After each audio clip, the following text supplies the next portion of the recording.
And now, weighing in out of the blue corner, Josh the Punk Thompson. 100%. And on the other mic, he weighs in from the red corner, Big John McCarthy. Well, not only is Josh Thompson back from the state of Texas and he's back in Californication, but the Weighing In podcast is back and we've got some fights to talk about. We had the PFL from New York. They say Madison Square Garden. It was the Hulu Arena. But we also have the UFC, which was at the Apex in Las Vegas with some big fights that came down. All finishes, which is always good. My man Josh Thompson will tell you it wasn't that good. What's up, baby? I will tell you it wasn't that good. It wasn't the most exciting card. You know, there was some good finishes. I know there was a lot of finishes, but that doesn't mean that there was an all exciting finishes. Fight. Yeah, but not up until it was not all of them. The main card. Yeah, but not the, not the, yeah, it was, yeah. The card was in. The PFL was no finishes either. Oh, it was horrible. Yeah, it was overall. not a but good, the first fight, we'll talk about that. Let's put all that stuff aside. You are correct. I am back in the state of Commie, California, and I am here just to enjoy the beautiful weather, as most people do in this state. And we've got plenty to look at. I mean, homelessness and $10 gallons of milk and things like that we can all take a look at. But outside of that, the weather's actually beautiful here. It's a lot cooler than it was in Texas. But Texas was nice. I enjoyed being there for the couple weeks I was there. It was almost 2 weeks. It was nice. Had a great time. Saw some friends, some old friends, some new friends. Made some new friends. It was great. Was able to fish within the community that I'm in, kind of thing, I guess. And saw Rich Chow, my good friend, and his family, and spent some time with him at the Rangers game. We spent some time, swimming and hanging out and barbecuing and doing all the things that we normally would like to do here in California when he was living here. So it was good. John, I saw you went on a helicopter ride in the Grand Canyon. That's awesome. We had a blast. It was a good time, great time. Yeah, it was nice. It was nice to go. It was nice. You don't realize how big the Grand Canyon is until you're in the bottom of it. Yeah. Down by the river and taking a look up and all the video footage and all that stuff. And you're just like, wow, this thing is enormous. It's beautiful. A lot of rattlesnakes around. Saw a couple while we were there. Yeah, they're everywhere, buddy. They're everywhere. Just play with them. Yeah, and some big bugs too. But it was nice. We had a good time. So Texas was nice. The trip there's the painted rocks going towards Vegas. Stopped there, took some pictures. Then also outside of Vegas, went to Hoover Dam. Another amazing stop to check out. Beautiful there. Came back through, went all the way back down to Texas. Came when I came back. Left a little bit of the weird time. So the time coming through there is like basically I just got stuck sleeping at times I didn't want to sleep just because the time you originally leave is horrible.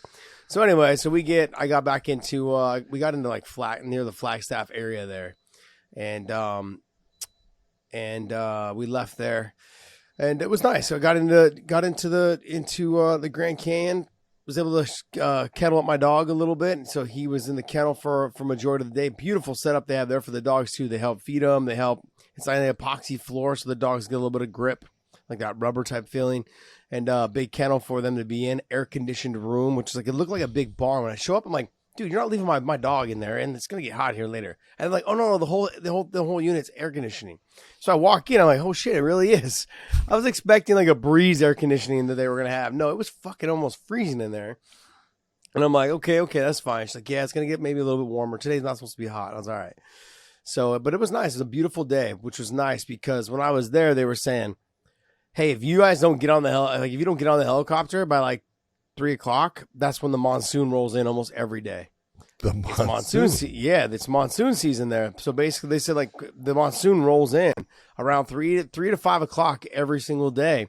You get a flood of rain every single day. I'm like, really? They're like, yeah, there's no monsoon today. During August to like early September is what they were talking about. So I can see it kind of how the roads are. The roads are all plowed like a snow plow on the sides. Where there's dirt, there's like dirt, like you have snow drifts. Yeah, there's dirt everywhere in the Grand Canyon. Yeah, there's dirt everywhere. Shut your mouth. But there's dirt like elevated up on the sides. They plow into the sides to make it harder for the water to get into the road.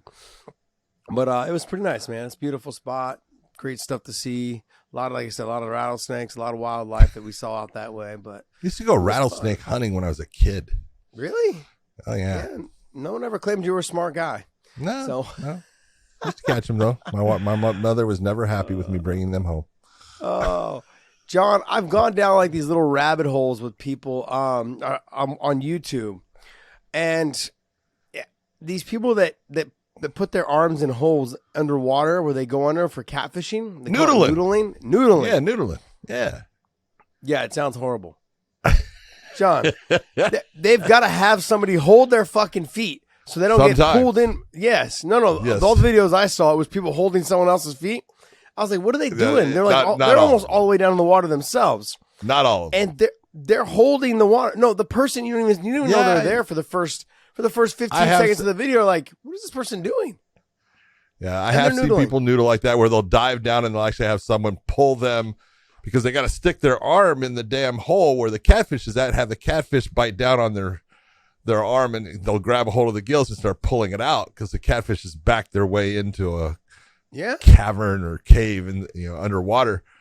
And yeah, sometimes it's they can't get out without somebody else helping them. So yeah, that what happens if you don't get pulled out? John, I don't know, dude. Do these fucking idiots think this through at all? Yeah, they do. There's let's YouTube, take a chance. There's a YouTube video of this girl. She can't be, I mean, she looks pretty well fit, right? But you can tell she's a Southern girl. She's got a very, very thick Southern accent, and she's beautiful too. But she goes noodling quite a bit. She's going down, pulling these things out, and I think it's her dad, or it looks like maybe her dad. I don't know, but he has to hold her ankles to pull her out of there. Yeah. And what happens if that thing's too strong and she can't get? How do you get your arm out of there? Do they let it go? Can they pull their arm out? Yes, they can. Okay. They'll get scraped, but the best part about catfish is they have no hands to hold on to the side of the walls, so they kind of get pulled out. Yeah, but I mean, like, it seems like it's a struggle to even get them out. It is a struggle. Those catfish are big. Yeah, the ones that she was catching, I would say, was probably between 4 to 6 feet long. Oh yeah, I was surprised. I was like, "Holy shit!" Yeah, damn. I mean, like, huge ones. It was so funny because I'm sitting there watching it, going, "These guys, like she can't be more than say 120, maybe 115, just tiny little thing, And she's yanking, she's being pulled out. She throws that catfish over her shoulder when she gets up, and that thing hangs probably about halfway down her back, and the head's probably about 2 feet out in front of her. I mean, it's got to be 5 feet long. I mean, it's got to be probably running about 40 pounds, maybe 60 pounds, 40 to 50 pounds. Yeah, a lot of places have outlawed noodling. Why would they outlaw it? You're saying it's not that dangerous. It's not. They don't outlaw it for the people. They outlaw it for the catfish. Like, it's a way to get, you got to figure those big catfish, they've been alive for a long time, and they do a lot as far as production for other, catfish and keeping things there. And when you're taking all of them out real quick, because noodling, you catch them, it can affect the ecosystem. Yeah, the government's like, yeah, man, fuck those people. Go ahead, let them die. But we got to save those catfish. Save the catfish. Don't worry about the country bumpkin. Yeah, save those catfish. Fuck it. Yeah, it's this I pulled up a video on YouTube. The guy had caught, I think it's like the record or whatever it is. But it was huge, man. It was, what did they say? It was 118 inches around, something like that. Freaking crazy. I'm like, what the? He was holding it. I guess apparently it had been living, they were estimating about 40 to 45 years, somewhere in there. I mean, that was huge though. So I want to know, they didn't show the video of him actually reeling it in. I want to know how they caught it. I don't know how he caught it. But yeah, I had a great time down that way. Beautiful sights. We stopped at this place called God, what was it called? It was called like the Petrified Forest. Yes. Been there many times. It's really? Yeah, I remember my dad grew up right near my dad grew up in Winslow, Arizona. Okay. Mm-hmm. Now it might be different now since I haven't been there forever, but it used to be like, and I would joke all the time. You remember the Eagles had a song, "Standing on the Corner in Winslow, Arizona"? right? Such a fine sight to see. Well, that's White's Cafe is right there. And, but you drive into Winslow and it's like, welcome to Winslow. And you go about 3 more feet. Thank you for coming to Winslow. That's how big it is. It's like, it's so small. But my dad grew up there. So there in Holbrook, Arizona, and all these little places, that's where his friends were at. So we would go there every summer and go and visit him. So the Petrified Forest was a place that I used to go to a lot. I used to have a piece of petrified wood up in my room that, all polished because it turns into a rock. So you polish it out. Yeah. Yeah. I was expecting to see like trees kind of tall that were petrified. But no, it's nothing. Not quite. But it was nice though. It was cool. I was expecting always to like just drive through real quick and that was it. But as I started driving, they had like little great locations to stop in that little national park area there for the Petrified Forest. Yeah. So great photo opportunities at a bunch of different spots. Took a bunch of photos. Helicopter ride was absolutely amazing. I had a blast. They take you down into the Grand Canyon, they drop you off, and they let you, goof around for about 15, 20 minutes, and they bring you back out, and they take you out another way. Beautiful spot, man. Great stuff. Great time. I got lucky because there was a lot of, like, beautiful blue skies, clouded area, but, when the clouds came over, the clouds there are so different than the ones in California. The ones in California are like a haze. The ones there are, like, big and bubbly. Like, kind of reminds me of Idaho a lot. That's how the clouds are in Montana, Wyoming, Idaho up in that area. So a little bit in Seattle. Seattle kind of has the haze, too, as you get closer to actual Seattle. But over Washington is kind of like that, too. Beautiful area, man. Good times. Glad. You know what, though? I will say this, John. I'm so glad to be home. So glad to be in my bed. My own bed is the feeling of, like, relaxation. Yeah. I mean, I didn't get in until about 3 a.m., 4 a.m. And then, actually, no, I take that back. I slept till, I went to bed around like 2 and pulled over at a rest stop. Slept for about 2 hours, 3 hours. Woke back up around 5 and then finished the drive of 2 hours back home. So it was good. Glad to be home. Good to be home. Always. Good to be home. Yeah. All right. Well, hey, let's jump into this card, John. I mean, I know that everyone's. Go ahead. I wasn't intrigued by the card at all. I was not impressed. The one fight I was impressed with, I was impressed with Jeff Neal. Oh my God! Thank you. I was impressed with Jeff Neal. He looks so good. And no, I'm going to be honest. I was impressed with Jamahal Hill because those two fighters impressed the shit out of me. I thought Santos impressed me too, until he started getting tagged up. But let's start from let's go down because I'm not going to talk about a lot of fights on the undercard. So let's scroll down a little bit. Let's figure out where you want to start, John. I want to start with. I'm not talking about these. I'm starting with. You got to. Did you even see? And if you didn't see it, it's okay. But did you see the fight with, Bruno Silva against Egger? Yes. Okay. She cheated. I love that, and I love that she got caught because you could tell by her expression, right as. The fight, comes to that stop off of the armbar. You could tell. Yes, she knew. Because she didn't complain about anything. She was just like looking like, what? And it's like, oh, no, you tapped. I know you can't see it. I'm waiting for them to show the angle that, that she tapped and they don't have it. And that sometimes is the truth. You can't have every angle. You can't see everything. But the one thing that I'm seeing is my son sitting right there. Right at the backside where that armbar was taking place because he was one of the judges on the fight. And I'm going, go poll the judges. Ron's sitting right there. He'll see if she tapped or if she didn't. Go poll the judges, right? Because you saw Chris Tayone take his finger and spin it around. That's part of the instant replay that Nevada has instituted. Like this. And, thank you very much. That's what I did.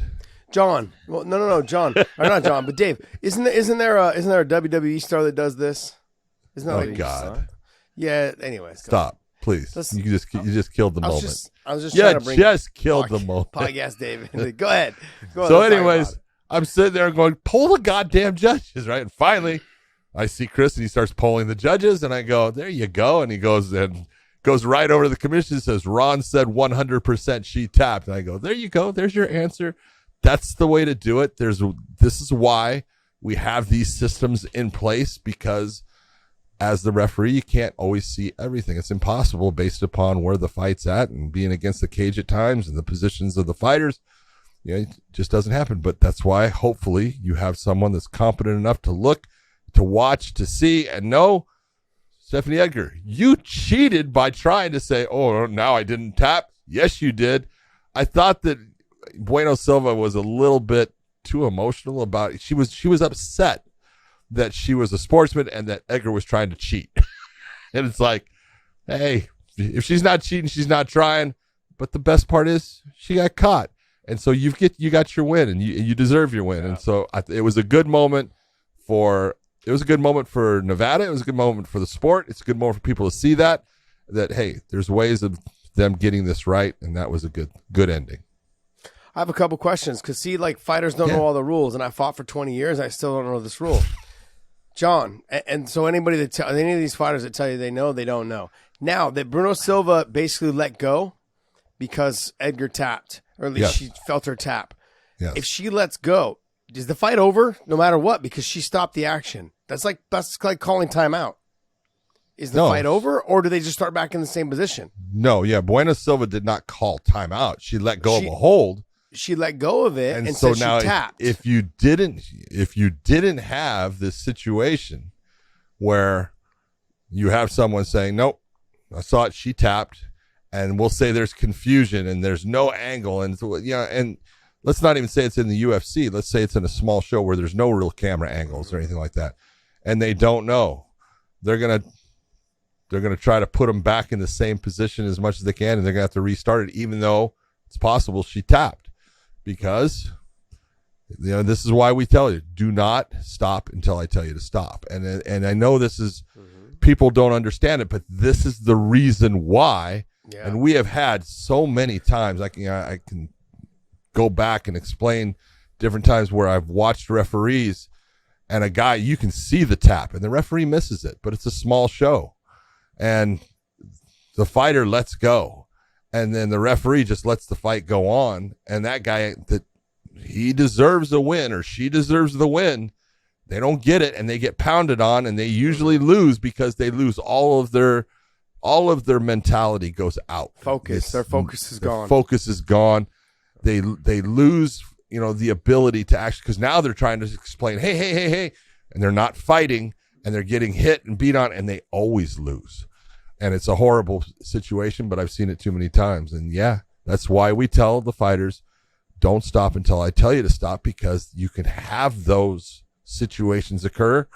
And so it's tough. And she's being a sportswoman.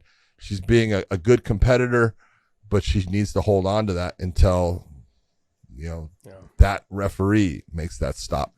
With how emotional she was, I could have seen her losing after that. It really would have affected her. She would have affected her. She lost focus, as you said. It's the perfect word. The mentality of the fighter is gone. Now it's the mentality of almost a victim. Mm-hmm. I've been victimized here. I won. I know I won. I felt her tap. There's no doubt about it. And now you're cheating me. Yeah, I don't know about getting that emotional during something like that. I mean, it was over, though, when it was called. She had a good performance. Great job by her. The only thing that there's a couple of things I want to go in the direction of is if you're the UFC and you have someone like that tapping and then basically not going along with or basically saying that you didn't tap, goodbye. I release them. So do I. You're not somebody I want in my organization. Same as I released, Priscilla, who ended up, eye gouging to try to get us. Yeah. No, look, if you have to rely on that.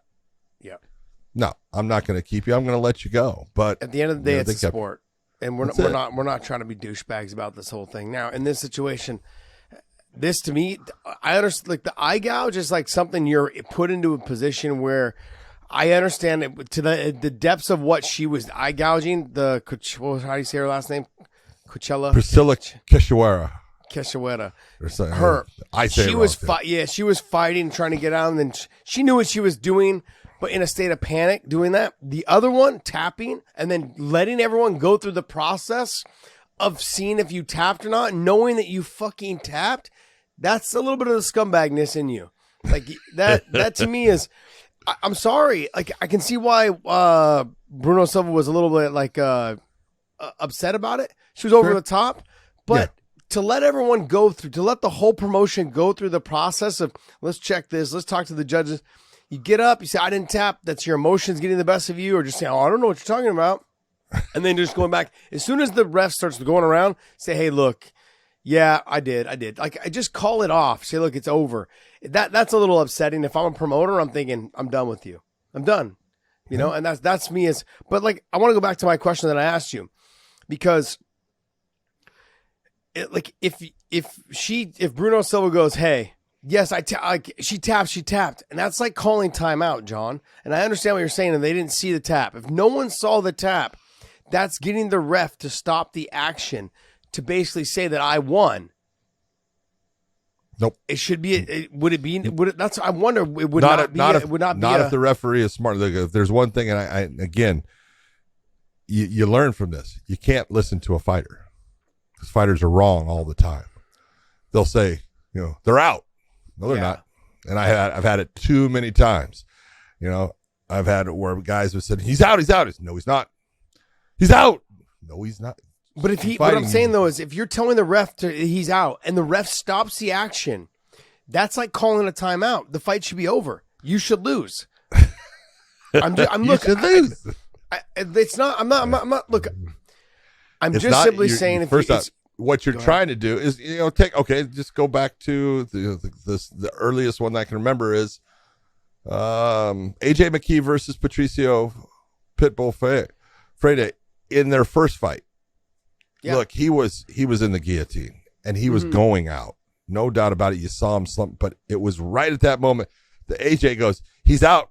He's right there, but he's not. And the referee listens. You do not listen. You go by the actual body structure of the fighter that is in that submission hold. You can't listen to fighters. Fighters are, you know, it's not that they're trying to lie. They truly believe that the person's out or something like that. But this is why we say you can't listen to fighters. You've got to look at the structure of the body and understand what you're looking at. That will give you your correct answer. And you cannot, if you're a fighter, have someone tap and just let go of the hold and think that, oh, you're going to get your win. You might not. And so it's a rough one, but that's just part of the sport. No, I get what you're saying, but I'm trying to get into this. I'm trying to go in this direction, and you're I know you are. And going I'm not off. going there.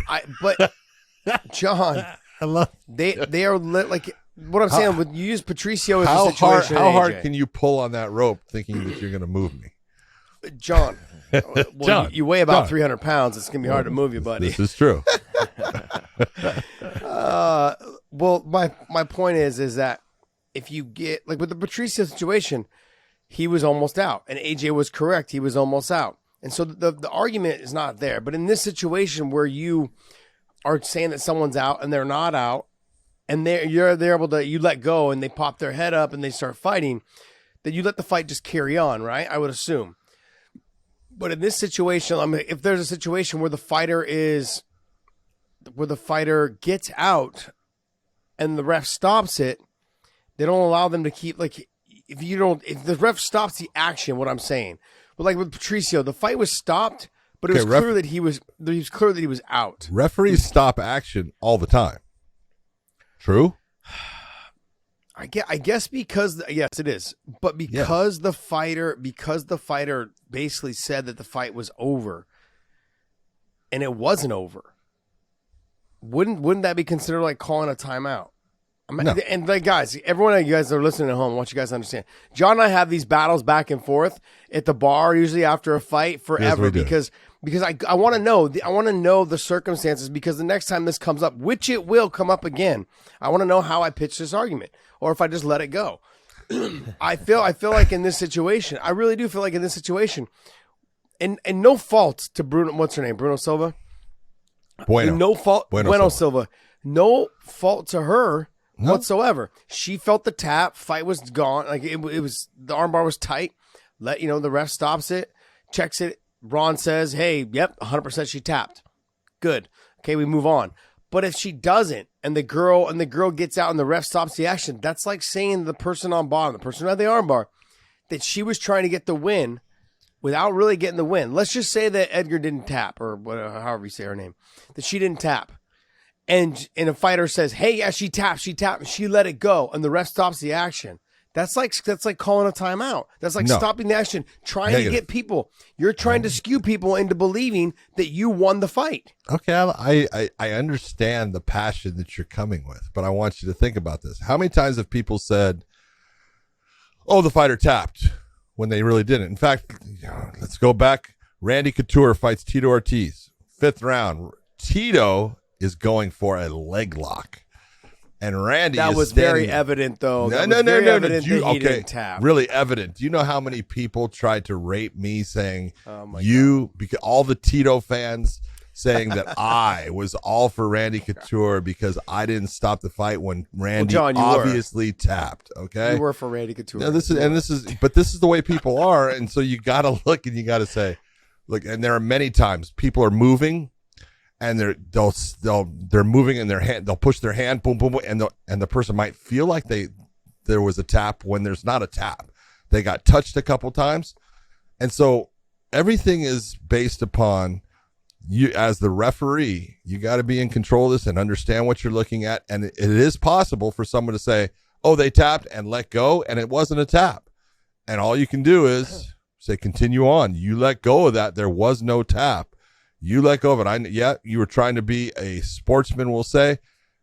What did I tell you in the back? And that's really what you go back to. What did I tell you in the back?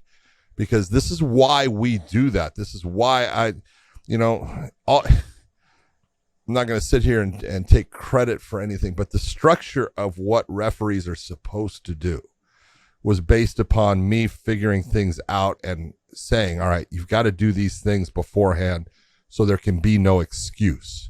And how you conduct yourself in the back with fighters and what you say and how you go over, not per se the rules, but the bout conduct.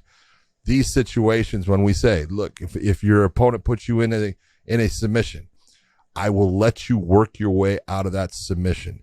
I will not stop it. But if I see anything, I see you go out, I see a break, I see a dislocation, I'm telling you right now, the fight is over. You lost.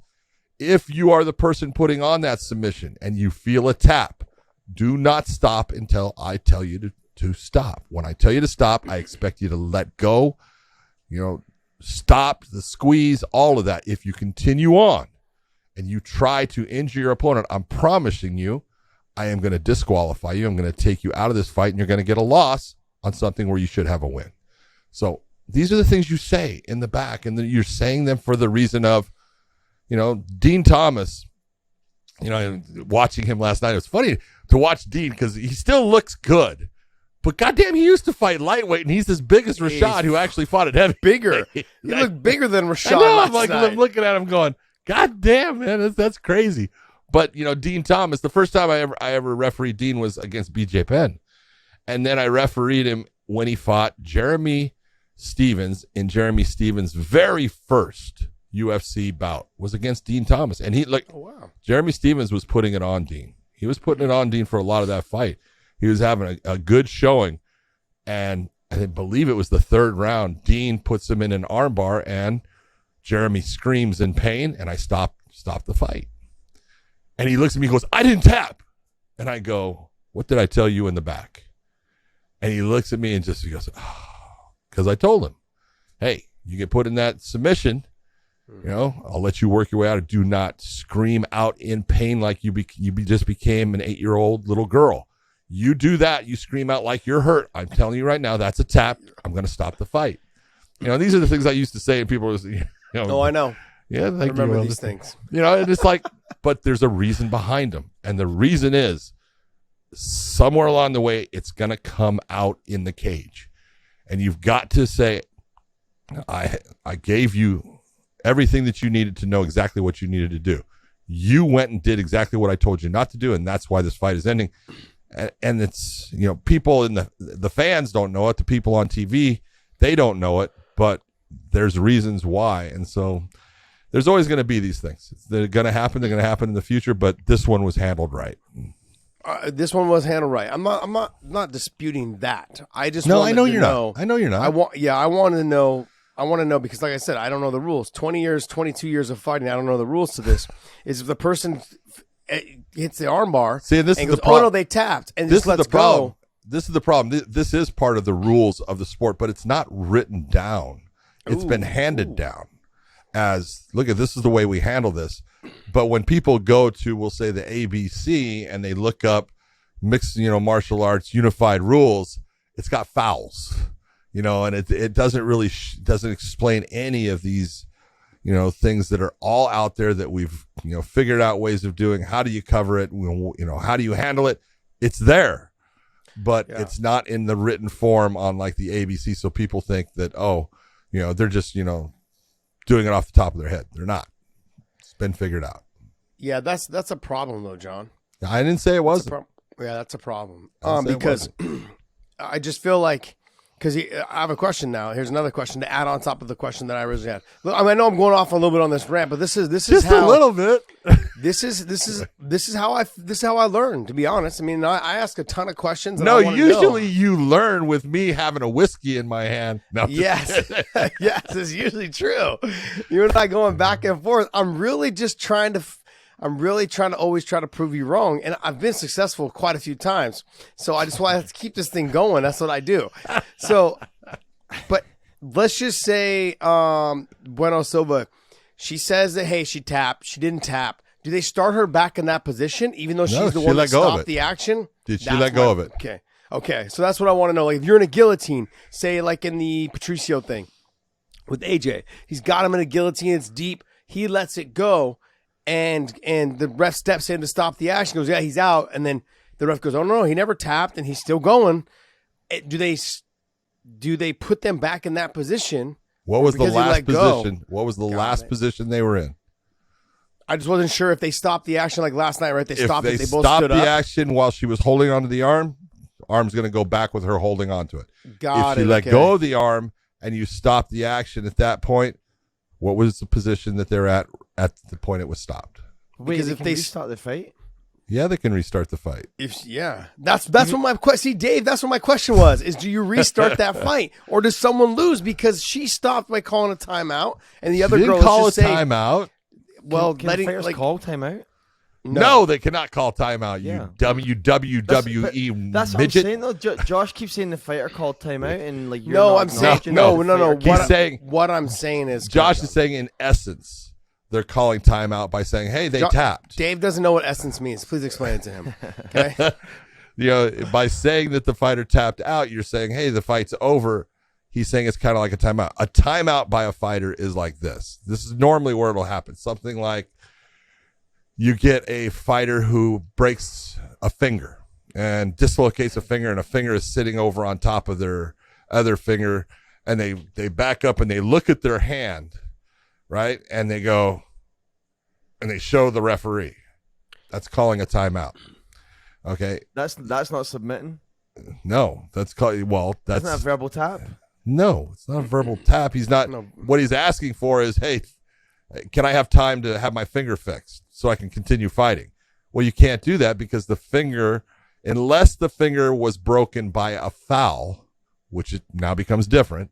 But if the finger is broken just in the action of the fight or dislocated, that we will allow the fighter, if it's a finger, to take and actually put that finger back in place on their own while the fight is going, or they can let the finger stay and work their way all the way to the end of the round, and we'll let their corner put it back. I've done it too many times.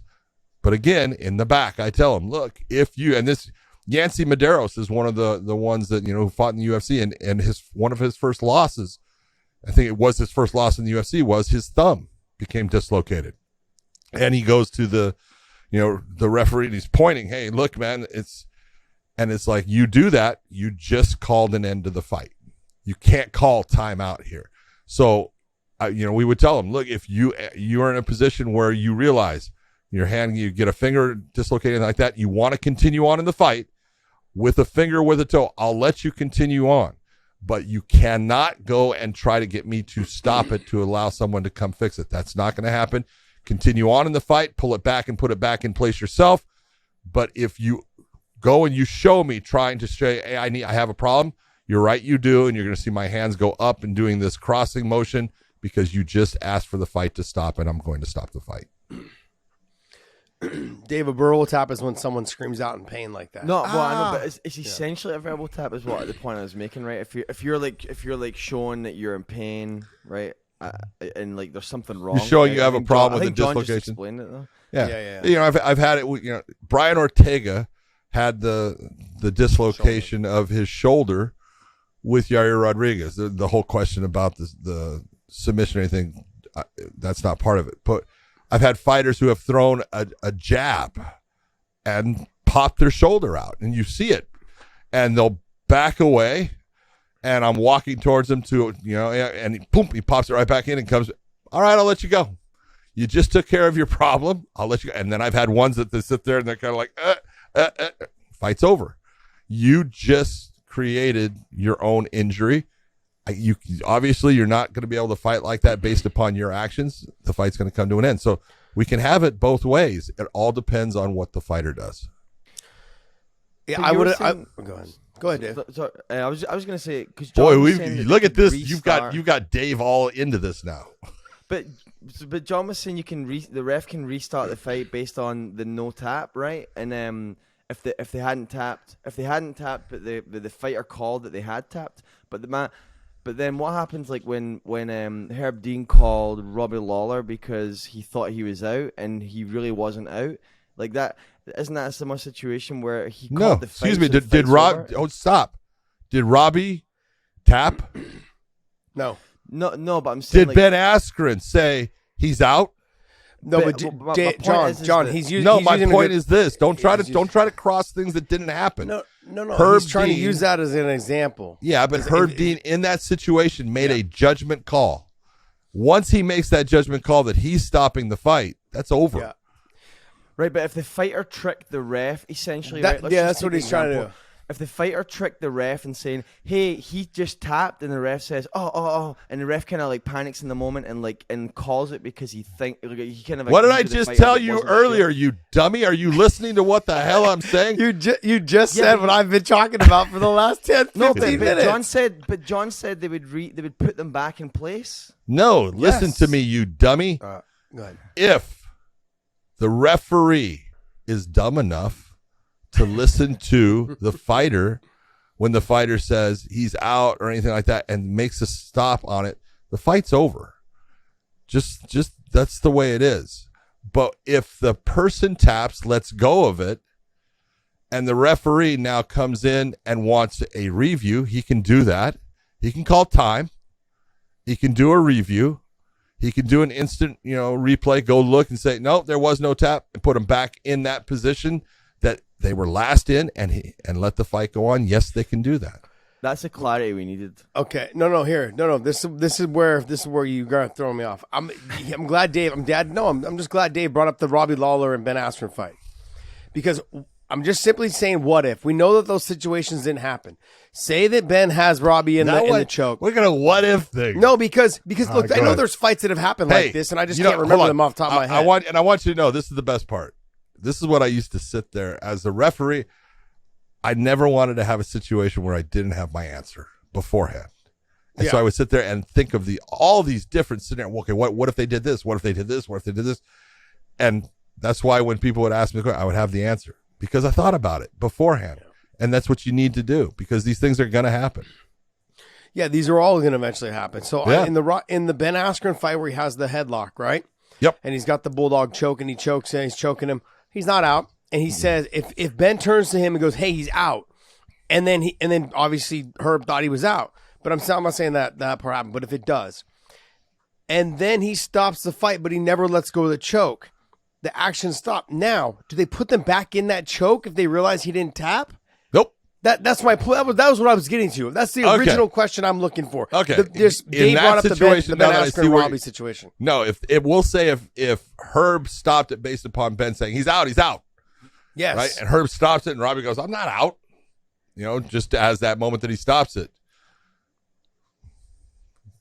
boom, boom, start from the standing position. What is You don't boom get boom? that People position listening back. at home to understand boom boom. Boom is go back to your corner. You're going to go to one side of the octagon, the other one's going to go, and we're going to start it from a standing position. That's what I wanted to know. Okay, so that makes more sense. But that's where I got to. I'm like, wait a second.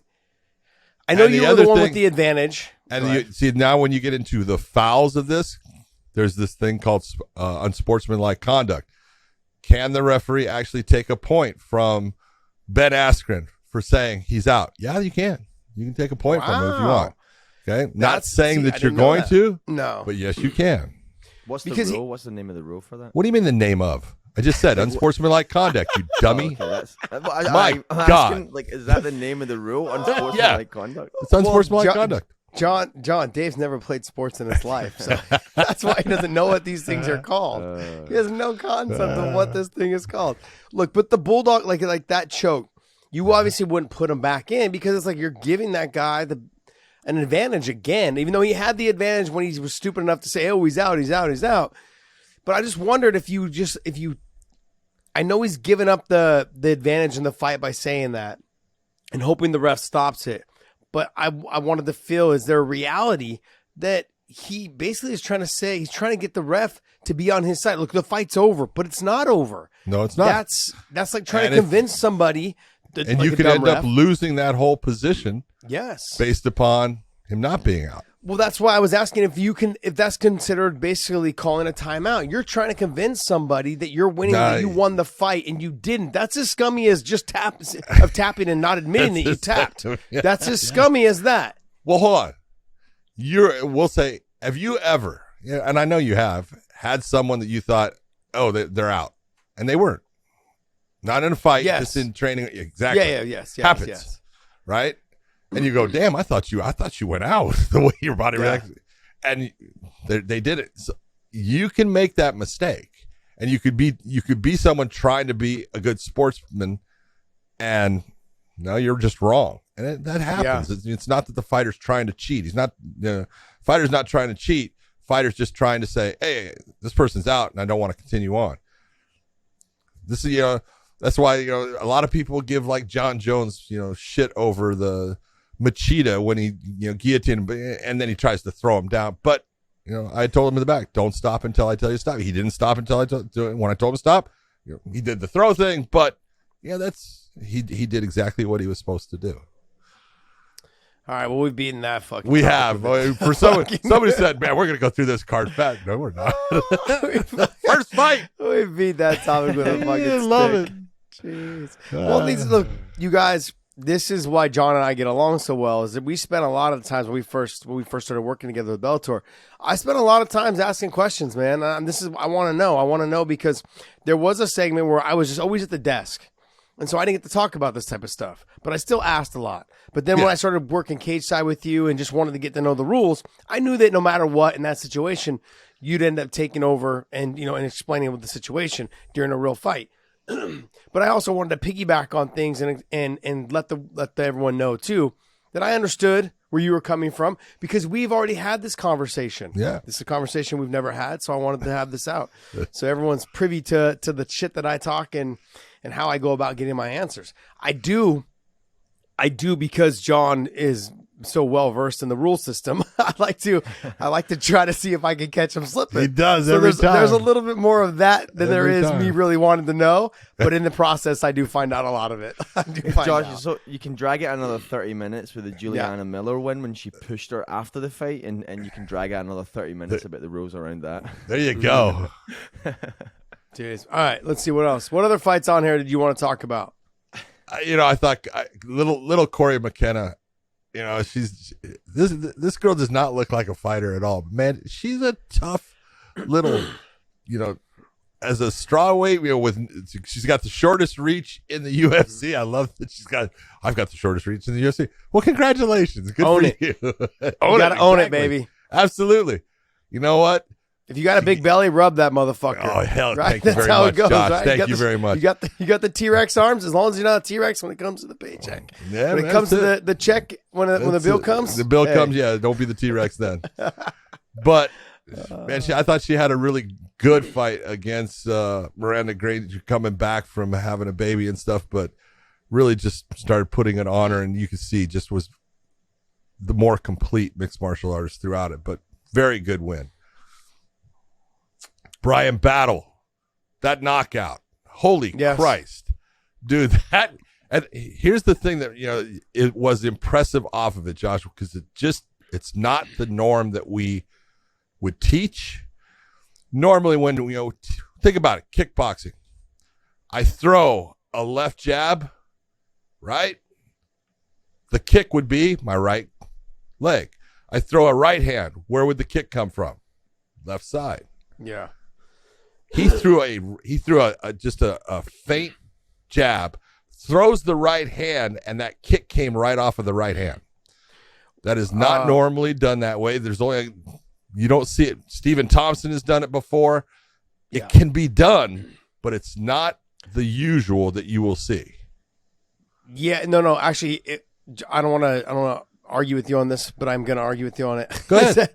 He really didn't throw the jab. He actually just parried down the same side. That's exactly it. You're right. Yeah, that's so what I'm saying. He parried it down, and then he really didn't throw he didn't throw the right hand. He feinted the right hand. I don't know. It looked more of like he feinted it, and then only to cover the face. I don't think he threw it with power, intending to land something hard with it, but it was definitely out and extended, and that's what you saw. He blinded the face and then threw the right. Exactly. Right you saw kick over the Sato top. actually bring his head over to slide past it and slid his head right into that kick. Yep. So what he did was he parried the jab, then threw the right hand, but threw the right hand to blind, and then threw the kick right over the top. Yeah, exactly. Beautifully done. Very nicely done. Fantastic. Like you said, Stephen Thompson is the first guy that comes to mind off of that. Yeah. When I think it was his first fight. Ray Daniels does it at times and things like that, but it's just not the norm.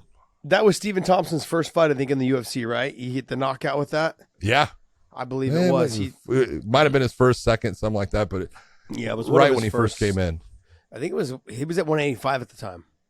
Was he at 185? Right? Yeah, I believe he was at 185 at the time. Yeah, I didn't even know that Stephen fought at 185. Yeah, I think his first one or two fights was at 185. Huh.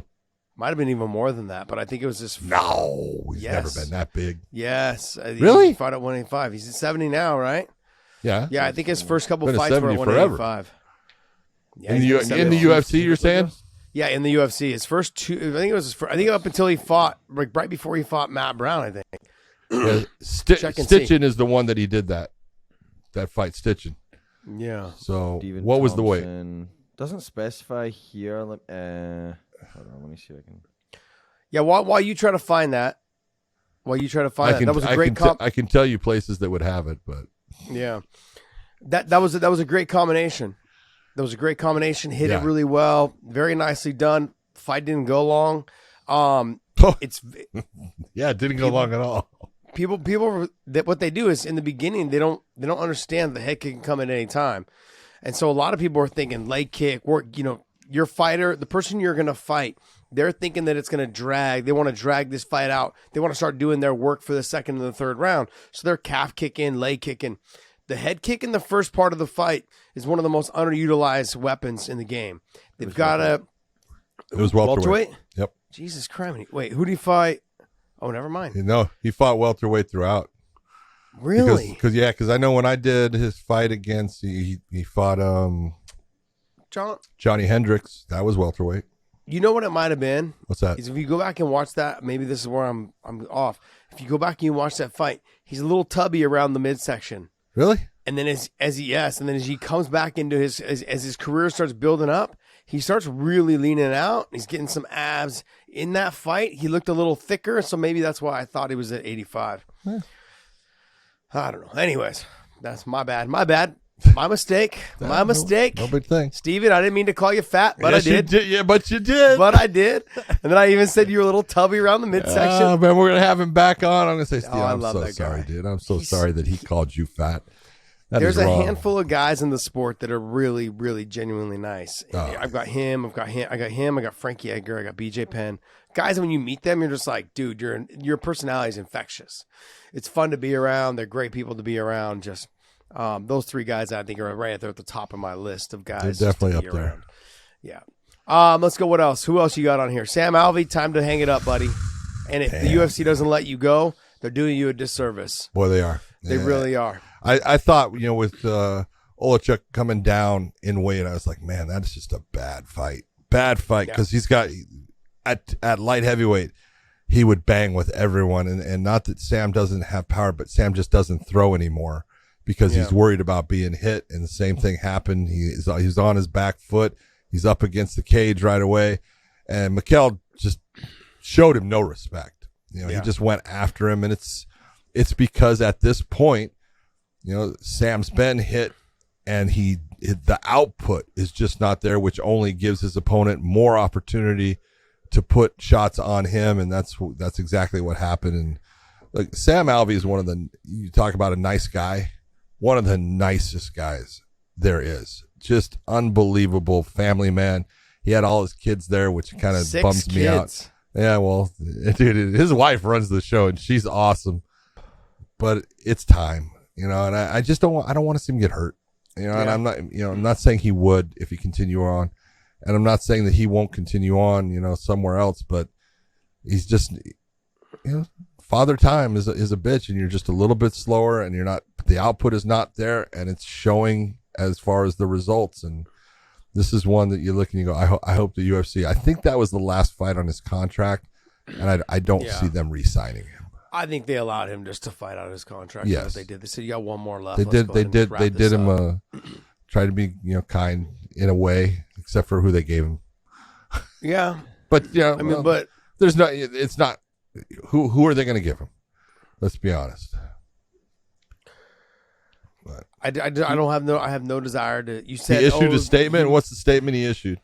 It's not even. Well, the only reason I brought it up is because it doesn't even insinuate retirement. He basically kind of insinuates like he might want to keep going. He says, "Well, shit. I swear I used to be good. I lost a step somewhere, but my family got to see me fight live. I'm fine, but my pride hurts right now. Love you guys, even the haters." Yeah, know what? John, here's the thing. You said it. You said, you know what? He may not get hurt. The thing is, though, is that he's really, really hurt.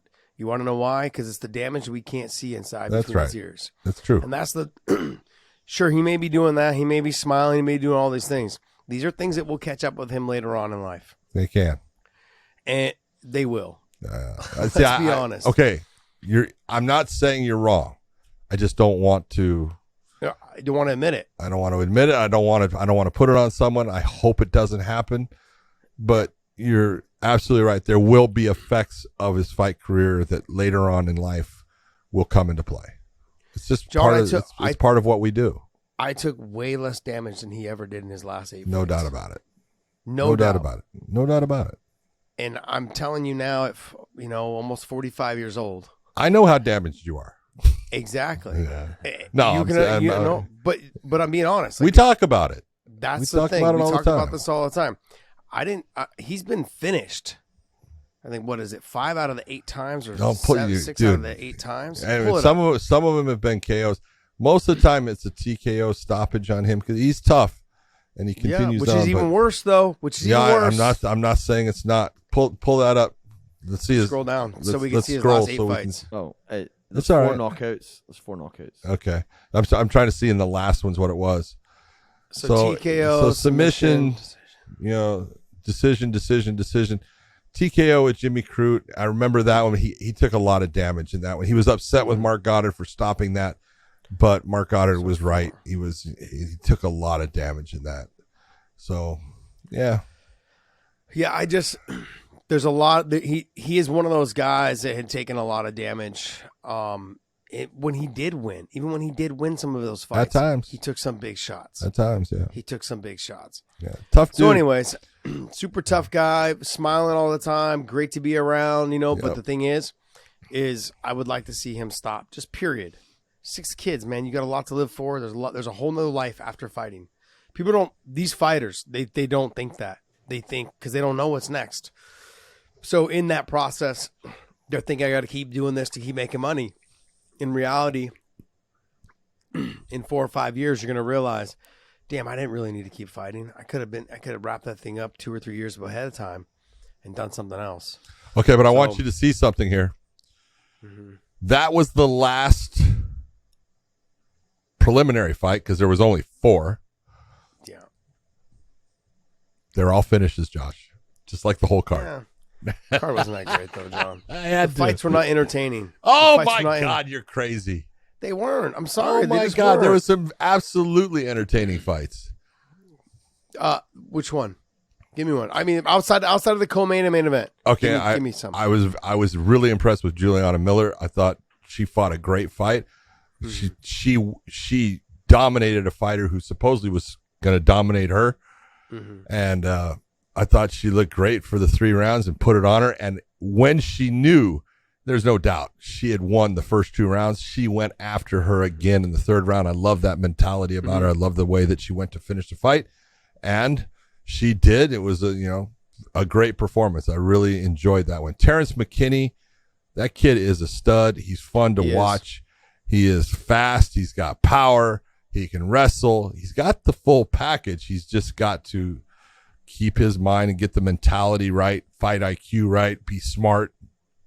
Fight IQ and conditioning. Yes. He's got to learn how to pace himself. He's got to learn how to not blow his wad. He's got to understand that not everyone's going to be just hit 1 or 2 times and the fight's going to be over. Yep. Yeah, they're going to keep pushing back on you. When you get to those upper level of fighters, you're going to realize that real quick.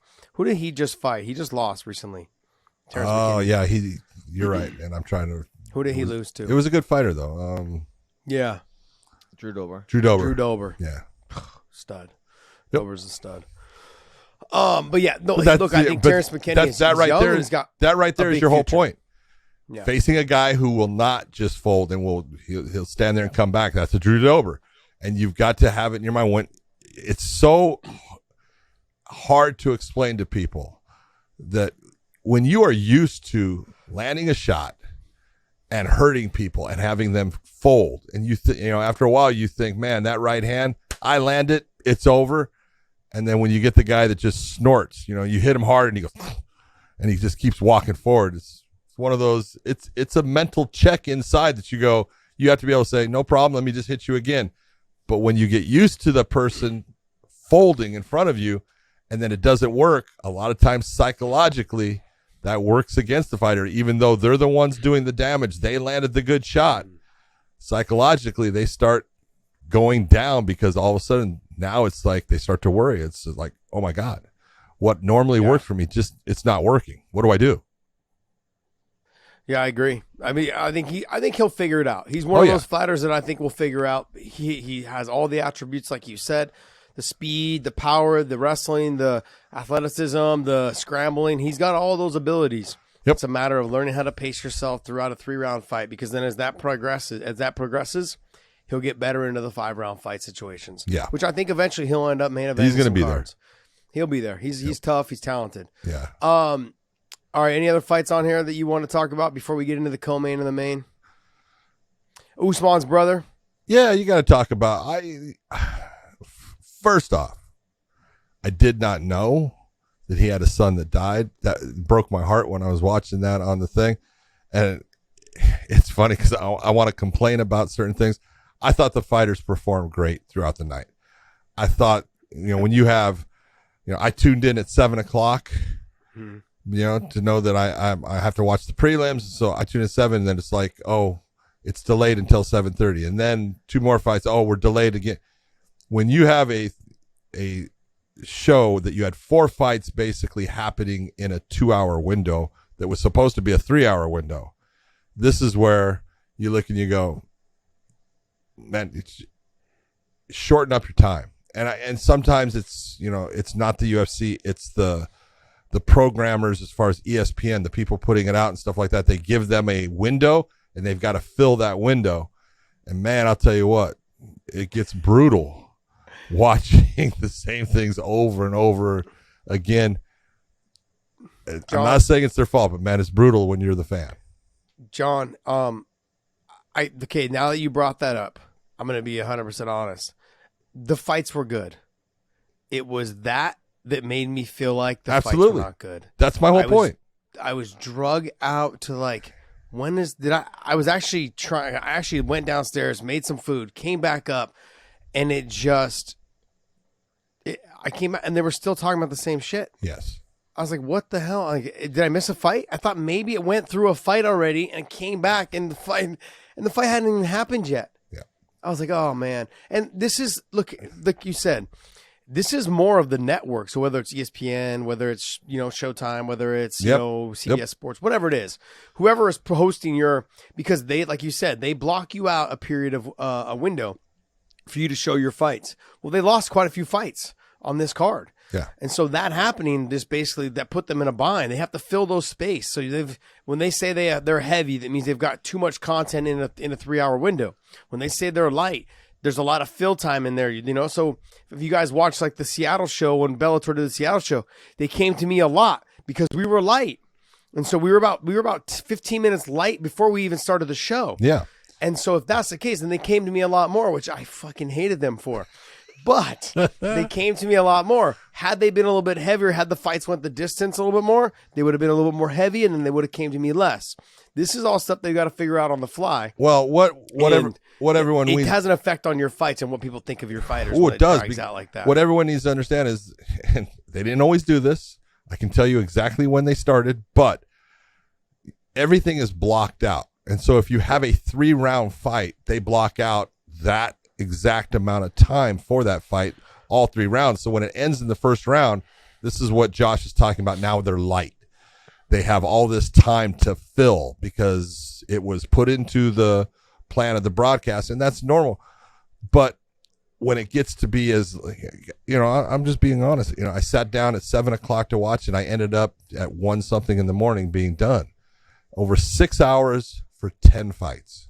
Yeah. There comes a point where either the network needs to change what they're doing, or the UFC has to, get a deal and say, hey, we want to run through our fights in a normal pace and have, we want to put out good information for the fans, and we want to, put some background out on our fighters, but we can't continue to regurgitate the same thing over and over to fill time, because we're going to lose fans off of that. Because I'm being honest, I thought the fighters performed great. They all went out and did what they were supposed to do.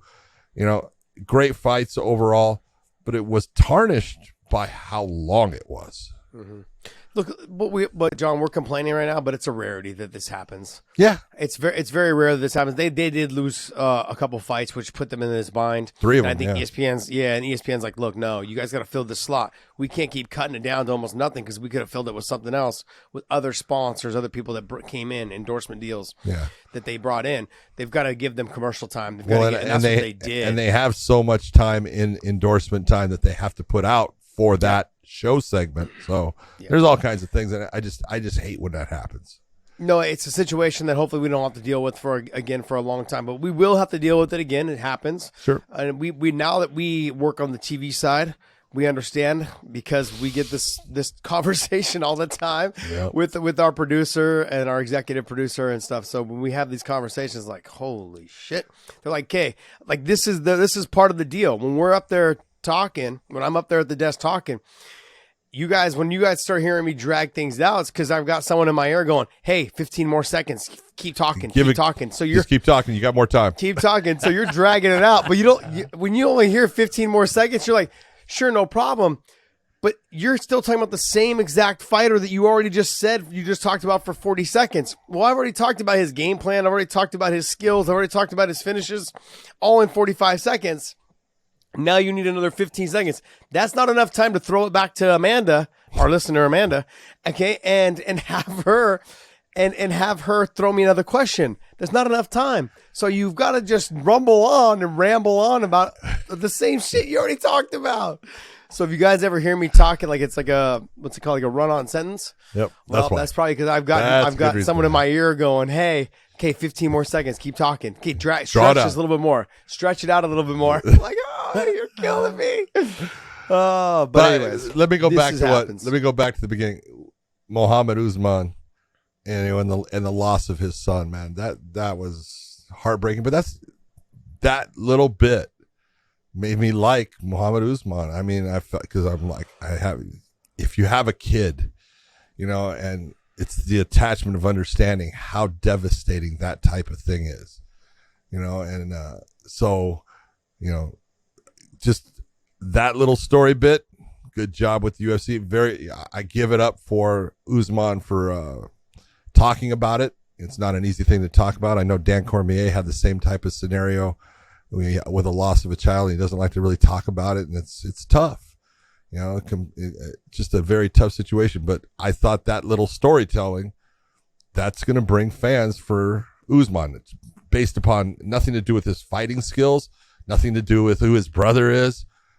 People now are going to just identify with him as a dad, as someone who's had tragedy, as someone who is, you know, he's still brokenhearted over it. You can see it, you know, and I thought the fight itself, I really thought that Pauga was the better fighter, you know, going in. I thought, you know, that Usman had a chance with his power, but I didn't think he was going to hit him with basically a check hook with that much steam on it, you know, because where he threw it from, I was very surprised how much power it had on it, because you really couldn't see it, but you could hear it, and you could hear how hard it actually hit Pauga. And man, he was stunned when he was going down, stunned when he hit, and then he got put out with the next shot. Usman's strong, and he's in that. He was like 236.5 pounds for this fight. You know, he's got the strength to be in there with any heavyweight. His wrestling is decent, not great, but it's decent and decent enough to, you know, get takedowns at times to keep himself up. But his power is that he's got scary power. And, you know, if he touches you, so it's going to be interesting to see where he goes from here. You know, unfortunately, with the name Usman, I think people are going to expect too much too soon. Yeah. I hope that doesn't happen. I hope they don't put him in that situation. He's got a ways to go. He's got a lot to learn, you know, which is not taking anything away from him. I thought he went out there and he actually fought his fight. He was having problems in the beginning with Pauga and his movement and his speed, but he just stuck to what he did. And then when the power was able to be released, even though it was not for, you know, he didn't throw it from down south, man. He threw a short one, but man, put him out. That's congratulations on being, I guess, you know, the other part is the only brothers to win the Ultimate Fighter. So that's pretty neat. Yeah, there's a lot of history made right there. I mean, and he has something to be proud of. His brother has something to be proud of as well. But I want to make sure that we continue to separate the two, because it is not fair. I heard Rashad talking about this because he had talked to Usman and goes, "Hey, you know, my brother won it. I want to win it." It's like, because I want to fight, and you can't do that. No, if you're going to have a short career, if you keep trying to basically live in your brother's footsteps, don't do that. Create your own. And I've said this to a lot of fighters, that you guys, just because so-and-so was really good that you're friends with, or your training partner was with, or because that's your friend, like your cousin or your brother, or whatever it is, that doesn't mean shit. I've seen two guys.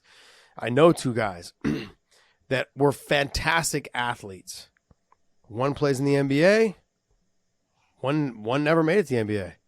But both of them came up, and the one that didn't ever make it to the NBA, he was the one that was more highly touted. Yeah. Throughout his whole high school career, his whole college career, all of those things, but never made it. Yep. It doesn't matter. It just, the circumstances that you were hit with during that time. Now, I think because Kamaru Usman has laid the groundwork, I think UFC is going to work with his brother a lot more. Sure. In helping to build him and giving him time. That's good. In the situation where I know these two other guys, one, it was the older one that didn't make it, and the other one was the younger one, so it kind of worked backwards. In this situation, he just needs to make his own. They're not the same fighters. They're not the same level of wrestling. Power, they both have power, but I would say Muhammad has more power than Kamaru. The rest, there's a lot more stiffness. The speed was definitely a big factor last night. Pauga was faster. Yes. His movement was faster. It was a lot more on point. He was cleaner with his footwork. He was cleaner with a lot of things. It looked like he was going to start to run away with it a little bit more, and then he just got clipped. Yep. And that's what happens when you got dance power with the devil a little bit in that power situation. You're dancing with them. It can get a little frustrating because you've got to be cautious and careful not to get hit. And he was able to land. But later on in his career, Usman's going to have to figure out that a lot of guys are not going to leave themselves open like that. And a lot of guys will be able to take the shot like we talked about with Terrence McKinney. Yeah. They'll be able just to go and just keep coming forward. They'll be able to bite down on the mouthpiece, take the shot, and still walk you down. How is he going to react to that? And the loading up is what I saw was a big difference last night. He would move backwards, sit his weight, and then load up and throw. Yeah. He's got to be cautious, because those are situations that people will load. They'll basically very good strikers or higher level strikers. We'll wait for that moment. Will hit you. Yep. Wait for that moment for you to sit down, throw that flying knee, or throw that push kick up the middle to the face, or do something along those lines. To see that you're frozen for that moment, you can't do anything.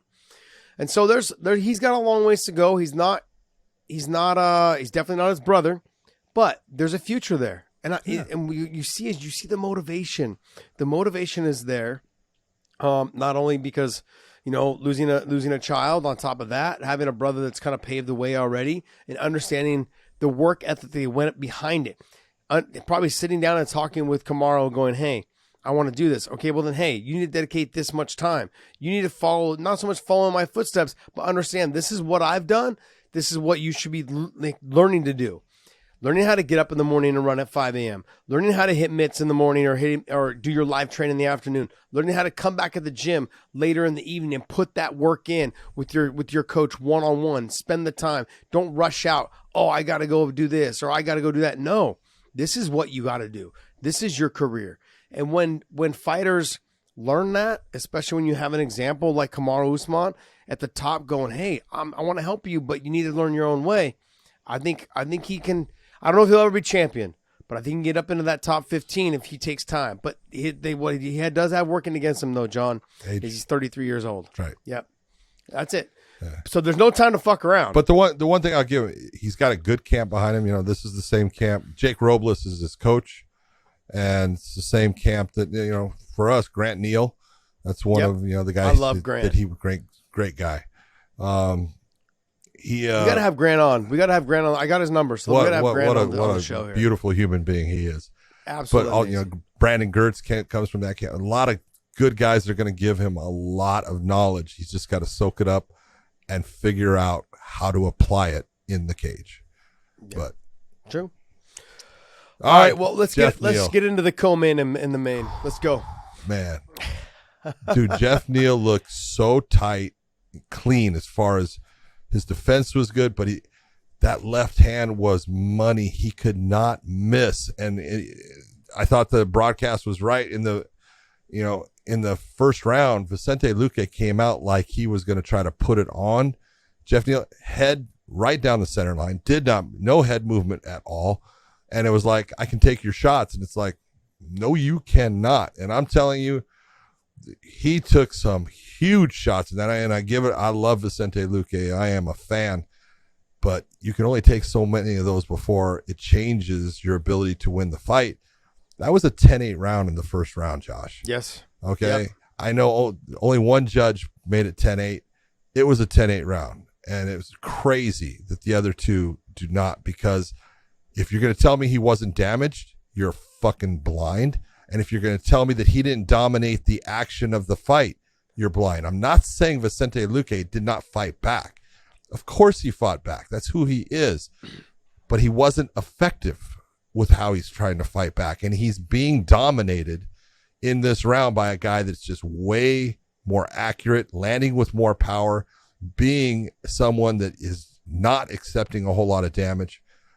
That first round, Jeff Neal was just on point. I'm listening to his coach, so unbelievable. He's yelling at him. I'm thinking, yeah, I understand why you're doing it, because Jeff, we've seen in the past, loses focus during the fight. He can do that. I didn't think he really did throughout this fight. In the second round, maybe he let Vicente come back a little bit, but I thought in the first round and then with the finish, man, I've never seen him look that good. What I've noticed right off the bat was the speed was a big difference. Yeah. Vicente Luque, for some reason, has gotten stuck into this very controlled, orthodox style of just, okay, let me just box you with the basic technique. He came out in the second round, John, and kind of let that out. That's why I feel like you're saying Jeff Neal let him back in the fight in the second. I think Vicente Luque came out going, I got my ass kicked in the first. Yeah. I need to up the game. Okay. Because he's gotten away with just being technical and standing there in his win streak that he had leading up to his last fight against Belal Muhammad. Yeah. He was comfortable with just stuffing people's takedowns, hitting them with the combinations, and hurting people. Yeah. In these last two fights, it's a very frustrating way to fight. When you fought Belal Muhammad, you're worried about the takedown, so you didn't let it go. So I gave him a little bit of an excuse. In this fight, Jeff Neal was not trying to take him down at all. He was dropping him, sending him to his ass. Yes. There was no reason for him to get outstruck. He literally was waiting. He was just waiting, not throwing like he did against Belal. And so in this fight, he was waiting, not throwing in that first round. And like you said, could not move his fucking head off the line. Jesus. What are you... Dude, like, for someone who is such a great stand-up guy. It was almost painful. It was. It wasn't almost. It was painful. Yeah, it was painful for his ass because he kept getting sat on it. He was getting hit with that straight left every single time. It didn't matter where Jeff Neal threw it from. He could throw it from his waistline. He still hit him directly in the face. Yeah. It was like you said, it was very frustrating, I think, to watch. I'm sitting there going, you're way better than this. Vicente Luque is way better than this. Yeah. He couldn't move his head left or right. His hands were up defense. He has a little bit of that Charles Oliveira style stand-up, right, where he just keeps his hands up tight, kind of walks forward. But he was very hesitant to let his hands go. But at least Charles moves his head off the center line. He does. Yes, he does, yes. But there was just a lot that I was like, wow, the speed was a factor right off the bat. That was what I said to begin with. And then the second thing is he was just touching him. He wasn't trying to load up and land hard. He was just getting it right between the gloves every single time. And he was rocking him and hurting him almost every time he touched him. Vicente Luque is a dog. He's tough as nails. We know that already about him. He's a talented, very talented fighter. Never been finished until now.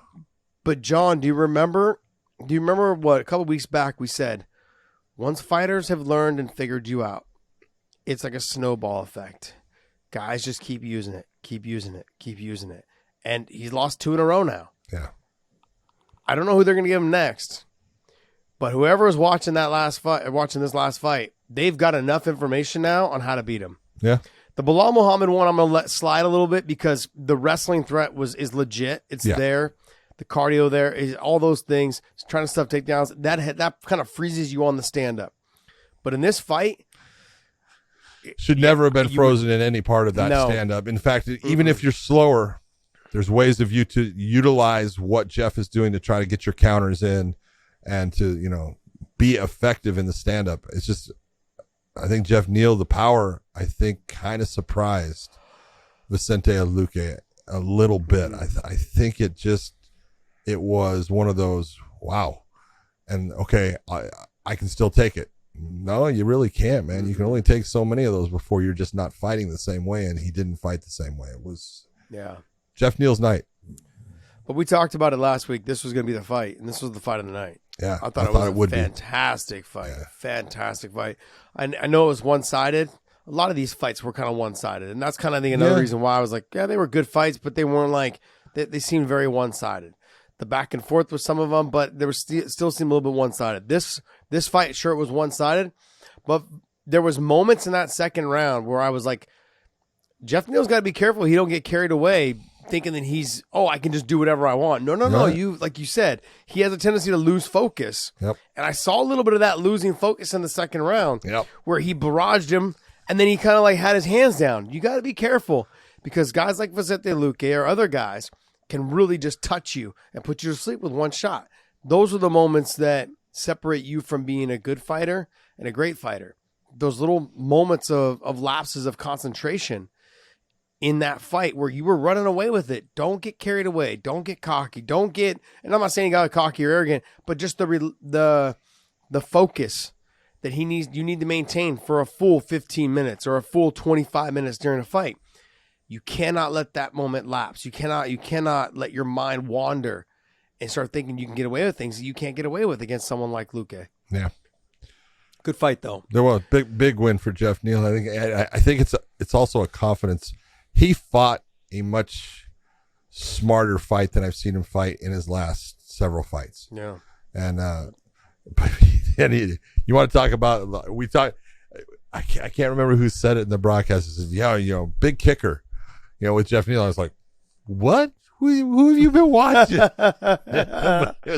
But he had a hard kick though. Yes, there was one or two kicks in there. He had a very, very hard kick on Vicente. I was like, ooh, why don't you kick more? Every now and then when he throws that thing out, you go, well, you got some snap on that. No, but yes, he does.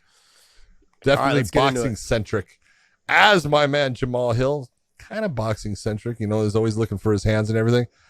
I thought Thiago Santos fought the fight that he needed to fight to try to win the fight. All right, guys, this show is brought to you by MyBookie.ag. And guess what, Big John? I am back. And Big John's going to do the read today because I want to hear him stumble over some words. What are you talking about? Very simple. We got MyBookie.ag, which happens to be one of the greatest gambling sites there is. And one of the best things about it, Josh, if you didn't know, which I'm sure you didn't, is that with MyBookie.ag, if you go and you sign up with MyBookie.ag, when you make your bets, you're going to get a little bit of extra spending cash. But the most important part and the best part is that with MyBookie.ag, you only have to re-gamble that bet one time before you can pull all of your winnings out. It's not one of these things where you have to keep on betting all these times, 8, 9, 10 times, one time, and you can pull that out because MyBookie believes that our gamblers, our guys that are coming from the Weighing In podcast,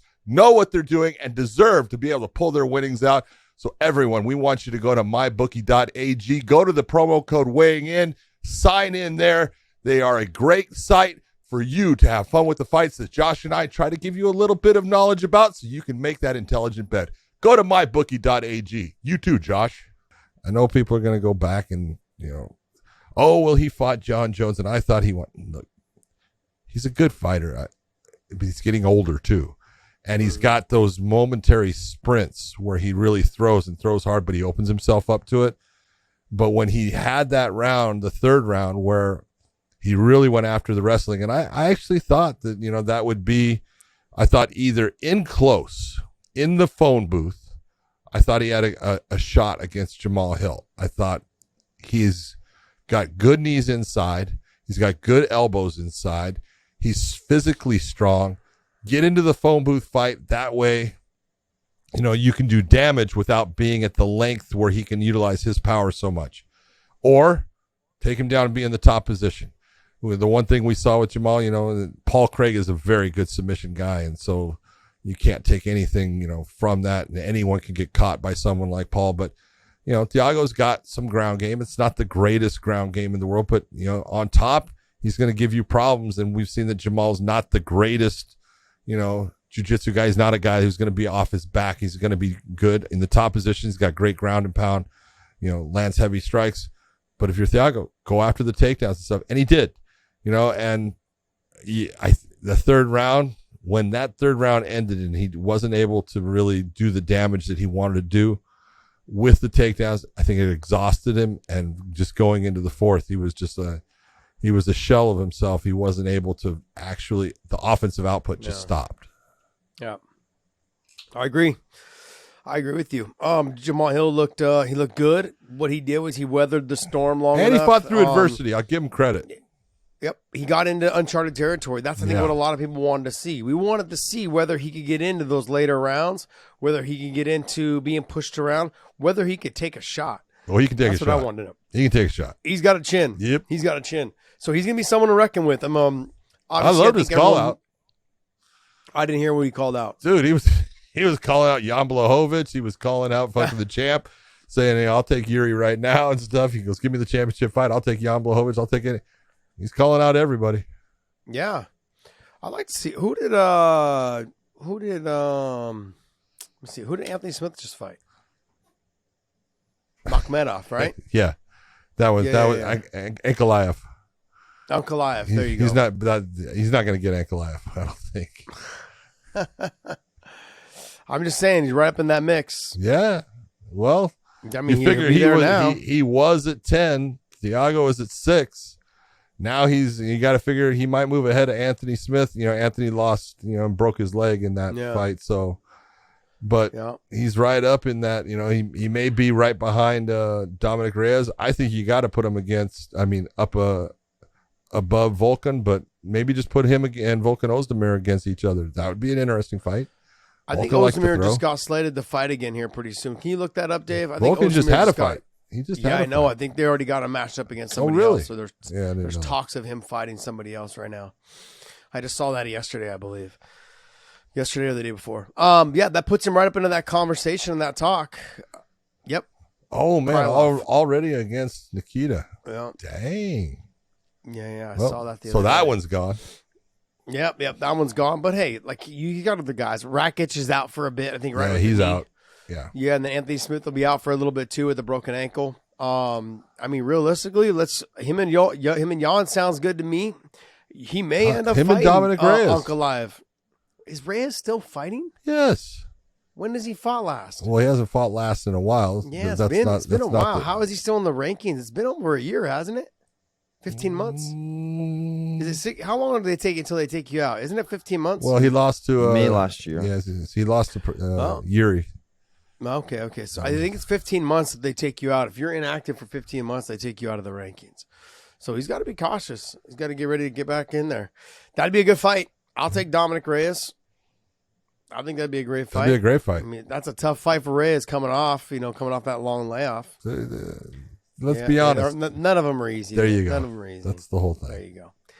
All right. Well, hey, that's going to wrap up our UFC talk. Let's jump right into the PFL.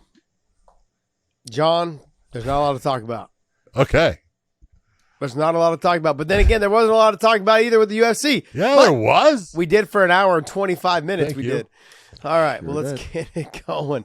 Let's get it going. Okay, let's go right to the top. Stephen Ray versus Anthony Pettis. Reports are that Anthony Pettis broke both of his hands. But like you said yesterday, John, when I was talking to you, that doesn't help you stop a takedown. So it didn't matter because I love Anthony Pettis, man. We were supposed to fight a couple times. I got a lot of respect for him. He's a dog. He's tough. He's talented. I'd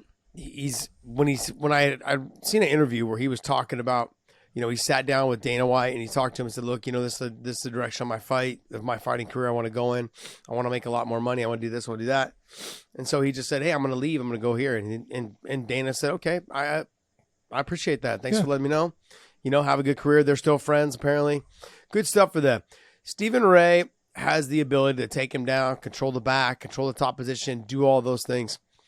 And I was listening to the broadcast. Broadcast said that he's enormous for the weight. He doesn't look that big, but he seemed like he seems like he's really strong because the way he was able to get Pettis down with ease, and a lot of guys Pettis has fought had a hard time getting him down. He got into the cage and around, and his hands were not clasped, and you saw him drive forward, and all of a sudden his hands were. I go, yeah, he's strong. That's where that comes from. Yeah, he seemed very focused on getting this win. Now you're gonna have two guys in the main event, in the finals. Should be a good fight. So, but Anthony Pettis, he's 35 years old. He's still got some left in the tank. But when he was talking, I think during this interview, he was saying that, he signed, I think, a 2-year deal, and that this is his last year on this contract. Well, he's making $750,000. I hope he keeps making that amount of money. But if you're the PFL, do you re-sign him? That's the question. I don't know.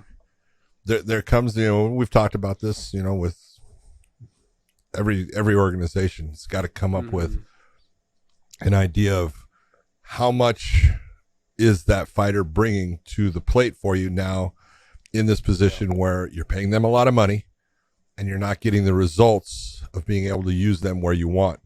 And that's part of the game is, you get the big money, you got the big name, and Anthony had the big name coming into the PFL, but he hasn't been able to get the wins. And if he can't get the wins, then the PFL can't use him the way they're paying the money to use him. Yeah. He's got to be in their finals. Even if he doesn't win in the finals, it would be a different situation. But this is I didn't agree with this matchup. I thought the PFL was, looking and saying, we're going to try to put, Anthony against Stevie Ray again because we don't think that's going to happen again. Stevie Ray proved him wrong. And Stevie Ray went out and did exactly what he was supposed to do. He put Anthony on his butt. He dominated position. He didn't do a lot of damage to him or anything like that, but he put shots on him at times when he could. And if you're going to beat Anthony Pettis, put him on his butt. That's the best way to do it. It's not that he doesn't have the ability to have some submission game off of his back. If you're in his guard, he's a problem. He's got some good submissions. He's able to swing to the arm bar fast and those things like that. But if you pass to half guard, as you know, it's not the same, and he's not the same fighter, and everything starts to really slow down, and he becomes much more defensive. Stevie Ray did exactly, what he was supposed to do. Use the game plan that he was trying to use in the first encounter. It got him a win, went back to it, did the same thing, and he got the win, and he deserved the win. And this is a big win for Stephen Ray, and he's going to be in the finals now against OAM. I'm not sure that's the finals that the PFL wanted. It's one, but it is one where you look, both are very good grapplers. Do I think it's going to be a grappling exchange? Not really. I think they're going to try to bang it out on the feet. We'll see what happens. I think it could end up being a good fight, but this is not when you're the PFL, and this is part of professional fighting. This is why the WWE, they get to write their endings. It's easy. You don't get to do that in real fighting. And so in real fighting, you now have your finals being OAM against Ray. Not sure that's what the PFL wanted, but I thought, Ray fought a very smart fight, a very calculated fight. He was tough throughout. He definitely deserved the win. I think they had it 29-28, and you look and you go, could have been 30-27. Yeah, could have been. Next fight. I can't see there, buddy. Oh, it's Akhmedov. Akhmedov against. This is the battle of ATT. Come on, man. It's a little weird, isn't it? Yeah. Well, the best part is, I thought ATT handled it well. I thought, they let both guys train.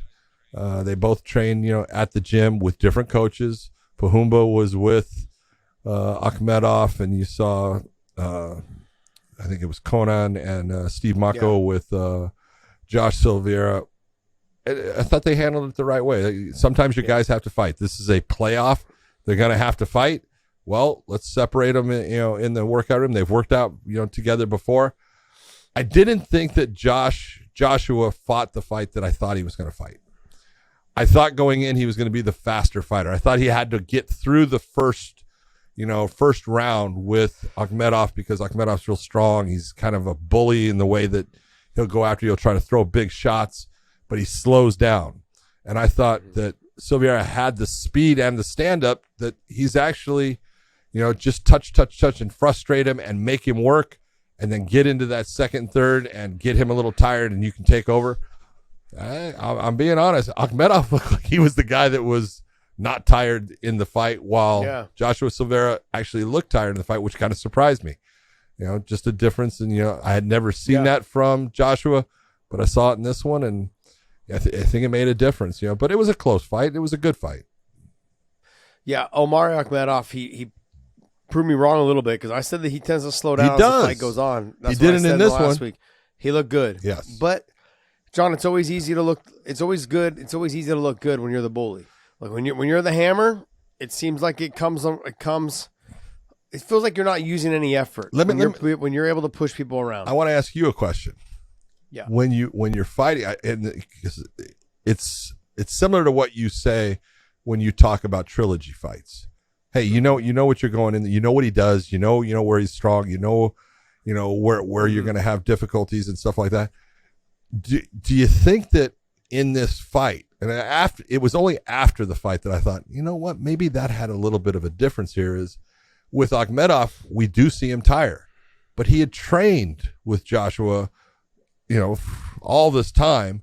So he knew exactly what he brings. And so he was comfortable with it. And so he didn't have that anxiety, that tightness that sometimes tires you out. You think that could have been a difference? Absolutely. The reason why I agree with you, because when you're fighting a relatively unknown, like not saying unknown fighter, but when you're fighting someone you're not familiar with at all, you don't know if they have something up their sleeve that they've worked on. You're always expecting, you're always tense, you're always tight, you're always prepared defensively, which is a little bit of anxiety. Like you're constantly focused on, okay, I see that foot. Okay, I see this. I see his hip. I see his waist. Okay, his right hand's moving. Like you're always looking at something using your peripheral. Yeah. In this, he understood what Silveira brings to the table. Yeah. He knew what he was good at. He already knew how fast he was. He already knew how hard he hit. that sense of relaxation. It was like, okay, I already know that he does all these things really well. I know what he does well. I know what he doesn't do well. Yep. The speed is one of the things that kind of gets people really tense.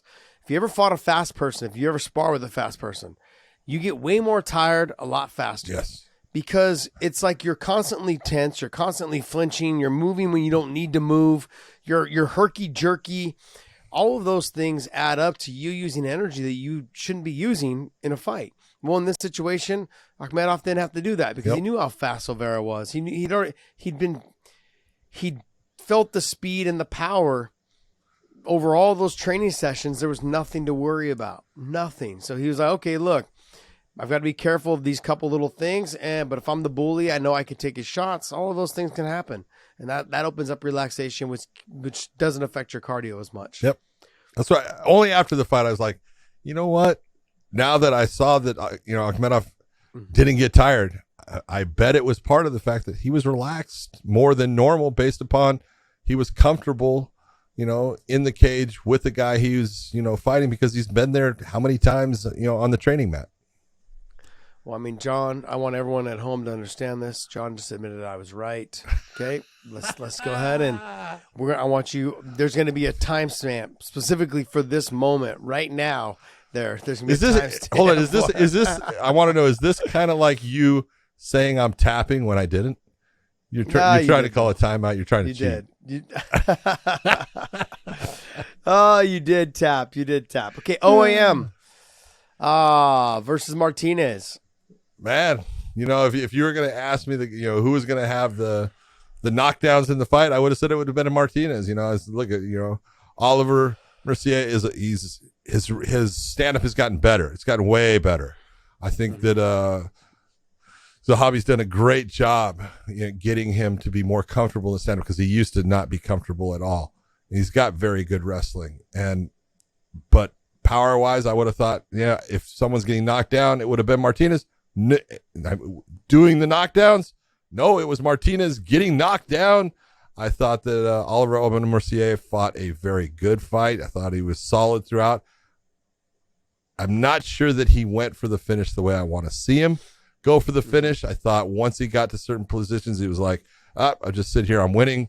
I'm just going to, keep putting it on, put the pressure on him and stuff.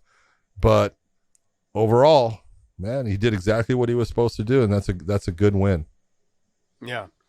I agree with you. I thought OAM was going to be a little bit more on the wrestling, try to get this fight to the ground. I thought he was going to not force it, but he was going to stand a little bit and then get the fight to the ground, put that heavy top pressure on. He fought a good fight, but he was able to drop him so he didn't have to waste any energy getting the takedown, which is nice. Yep. But dominant performance, good performance. The performance of the night, turns out. Rob Wilkinson. Yes. Look at Rob Wilkinson he's a large version of Dominic Cruz when it comes to looks with a porn stash. Come on. I love it. I looked at him, I go, I love porn stashes. God damn, does he look like Dominic as far as, I hadn't seen him in a while, but he looks now, it's even more. He looks like Dominic Cruz. He's a big version, big-bodied freaking Dominic Cruz with a fantastic Tom Selleck porn stash. And that fight was fun. Those guys went after it. They threw big shots. They both hurt each other in the fight, and a huge knee and then punches to finish it up by Wilkinson. But I really enjoyed what I saw out of him, and he's going to give Omari Akhmedov some problems because he's a gamer. He goes after it. You can see that, I'll exchange with you.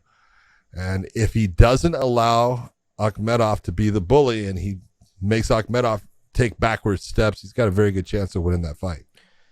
Yeah, the problem is, though, is that he leaves himself open a little bit more defensively. And I agree. Akhmedov's got the power to put the lights out. So in terms of that on the stand-up, sure, he's willing to exchange. Wilkinson is. And I'm not trying to be a negative Nancy. I want to try to keep this as positive as possible. His opponent touched him and has power and touched him good. Yeah, so. Yeah, exactly. Yeah. Exactly. So he's got to be very cautious. Got to tighten up that defense between this camp and the next one to try to stay a little bit more tighter and let the hands flow from the face instead of down from out here wide. Good fighter. Very fun, entertaining to watch. Interesting to see how he does against Akhmedov. It should be a good finals. Tell me he's not Dominic's bigger brother. He just looked like I was looking. I'm going, God damn, he reminds me of Dominic. I wouldn't be able to tell until I talk to him. Does he? I want to know how much information he has. Does he? Is he the guy? Oh, all right. Is there any other fights on this card you want to talk about? No. All right, guys. Not That's worth going to wrap up our PFL talk. Podcast Dave's got a little bit of news for us. We ran quite a bit. This is about 2 hours in, hour and 45 minutes. Hour and 40 minutes. All right. So I'm gonna let you guys choose the fight. Do you want to talk UFC title fight announcement, Adesanya Pereira, or do you want to save that for midweek, or do you want to do Bellator has 2 fight announcements, one for the 45 title, Patricio and Adam Boric, and then AJ Mckee can up to 55. I think for all three, we can talk all three real quick. All right, let's go. Yeah, because Patricio. Let's talk about Adesanya. Boy, we knew this was coming. Let's be honest. When Alex was able to knock out Sean Strickland, especially the way he did, and we said, look, the only way he won't get this title shot is if he doesn't look good against Sean. He can get the win, but he doesn't look good against him, they'll draw it out. If he looks good and he gets rid of Sean, which is not an easy thing to do, they're going to put him in, and that's what they're doing, and this is what they should do. This is the fight. If you're going to go and you look at the history of these two guys, and they have history, Pereira has been able to beat Adesanya. He is the better kickboxer. And I know that's to sit there and say better. He's got the power. He's got more power than Adesanya. He is the guy that has beaten him and knocked him out. So you have a lot that you can work with in the buildup of this fight. Adesanya says, bring it on, all that stuff. What else is he going to say? Adesanya knows in the back of his mind, I got to be careful here. I got a guy, with 4-ounce gloves now. I got to be very careful in what I do, because he has hurt me in the past. And in Pereira, you're looking at a guy that, he's got confidence. He doesn't have to worry about Adesanya being the wrestler trying to take him down. Adesanya, maybe we'll see Adesanya. About that, John? What's that? I was going to say, you sure about that, I know, John? exactly. Maybe we'll see Adesanya all of a sudden become the grappler and try to put him down. And hey, God bless him if he does. That's smart because it's called MMA. And I hate when people sit there and go, oh, it's bullshit, man. No, that's what the sport is. And the sport is about using all the tools available to you, everything that you can do, be the more complete fighter. So we're going to see it. But I think this is a great matchup. I can't wait. Yeah, I think it's a fantastic matchup. And, I mean, in terms of he got fast-tracked to the title, when this happens, in this situation, John, I'm okay with it. Because if you look at the fighters that Adesanya has already beat, he's gone through the whole division. Sure, there's a couple guys that are trickling in now from the top 10 that are kind of in that range. But there's no one there ready for this. But, hey, they slotted him against the right people to get him to the title shot as fast as they could because this is a big-time moneymaker fight. Yeah. I agree. That's why it's at Madison Square Garden. Yeah, this is going to be a great fight. I think Izzy is going to try to get maybe one takedown.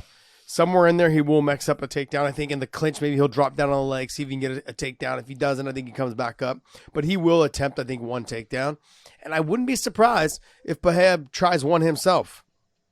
I would not be surprised. Yeah. Just to keep it in your mind, just in the back of your mind, if I get one, you're going to be thinking about that, which freezes you one more time. That's 1 second longer for me to land that shot, that flying knee, that right hand, left hand, whatever it is that he wants to land. So I wouldn't be surprised if both of them threaten the takedown. I'm not saying either one of them are going to get it. They both suck at wrestling. So maybe I don't think it's going to happen. But it does make for a really good fight. The build up to it should be fun. I don't know if the UFC is going to buy the old footage of him getting knocked out, which they probably will, because it does cost them sometimes some money to own that footage. Yeah. So I'm sure that maybe they'll pull that footage. They'll pull that footage and use that to the lead up. They should. Absolutely. It's part of your marketing. Yeah, exactly. It's part of your marketing. But it's this is one of those fights that I can see being a great fight. And on this card is going to be Michael Chandler and Dustin Poirier. So that's already shaping up November 12th. Which just happens to be Co-main event, 5 rounds. Which just happens to be the anniversary of the original UFC from the McNichols Arena in Denver, Colorado. November 12th of 1993. Oh, wow. So November 12th will be an anniversary date for the UFC. Wow. Interesting. That's nice. Now, my the Chandler and Poirier fight, that's also 5 rounds. Is Co-main it? event, 5 rounds. Yes. I saw. Yeah, I, you want to look that up? I'm looking. Because I I saw believe that that Dustin was asking said- for that. Yeah, and then I saw But him put did he something get on there. it? 5. He said 5 rounds, baby, on Twitter. Yeah, but that doesn't So I mean that think- it's a 5-round fight. No, He I'm asked assuming that for- was that. Was that? he asked that was for up, 5 but that was rounds. already after he had asked for it. Really? I already saw that he had asked for it. And then Okay. he put the tweet out. I want to say the tweet was yesterday. Really? He said 5 rounds, baby, or like maybe it was on. I don't know. My days are a little bit mixed up because I was driving through the night. I don't blame him. That's a smart yeah. move by Dustin. Smart move, really smart move. Look, Chandler in a 3-round fight is dangerous. Trouble. Yeah, he's dangerous. He's trouble. He's a difficult fight for anyone in a 3-round fight. Yeah. You put him in a 5-round fight. Starts to break Start down. Even though really he's opening your chances he's in to- great shape. He works his ass off. But if you can push him in those earlier rounds, he does tend to tail off.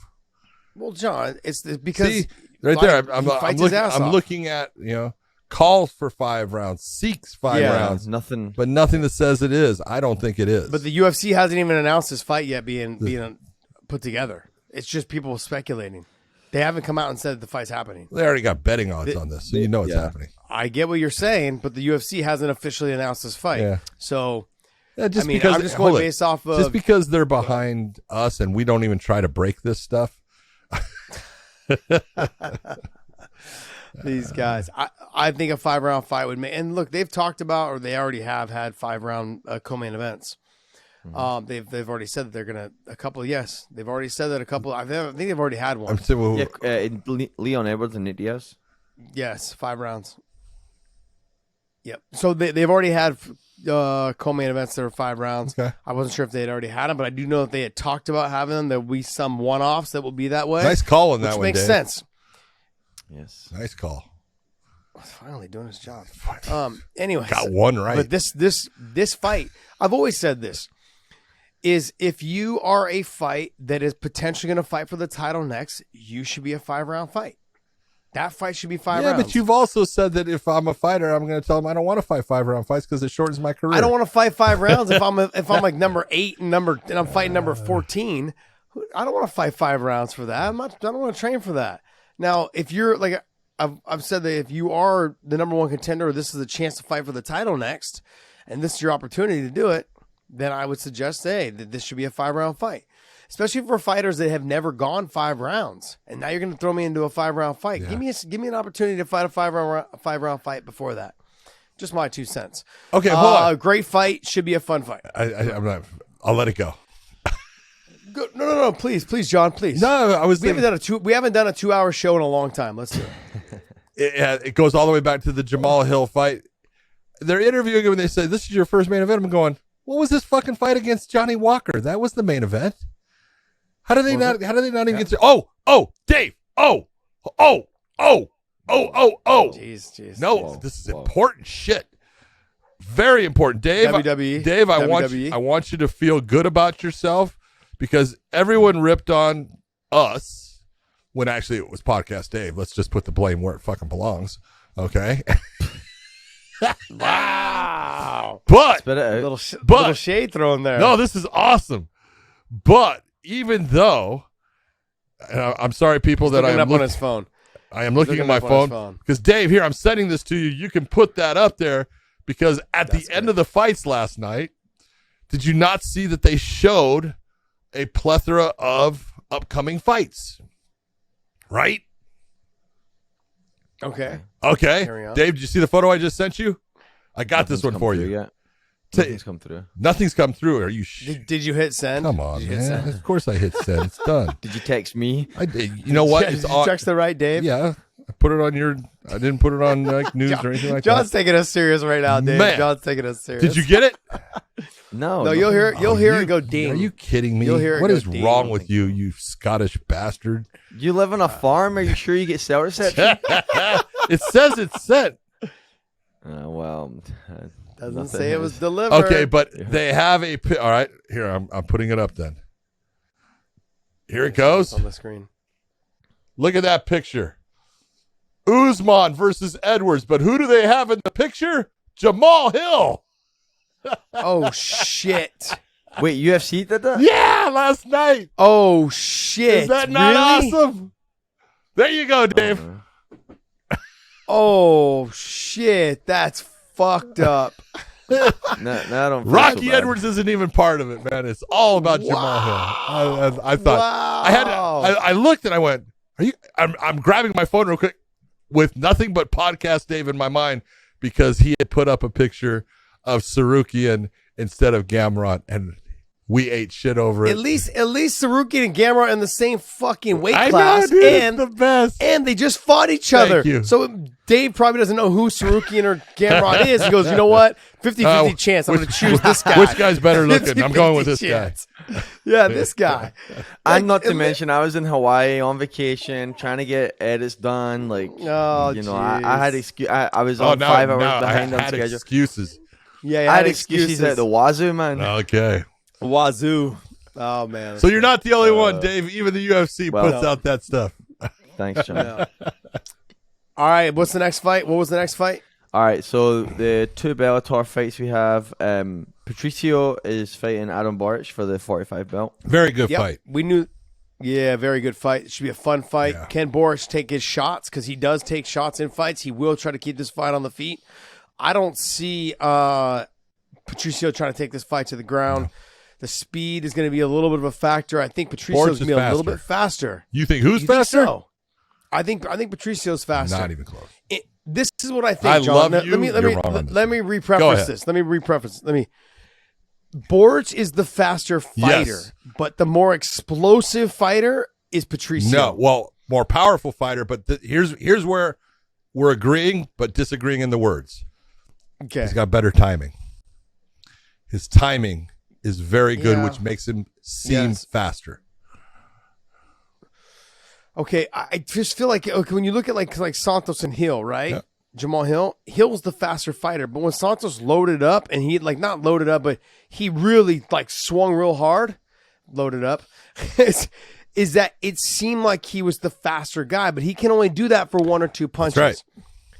So Patricio being, I think that kind of fighter, he is the more explosive, like you said, but the timing is there. The timing will be on point.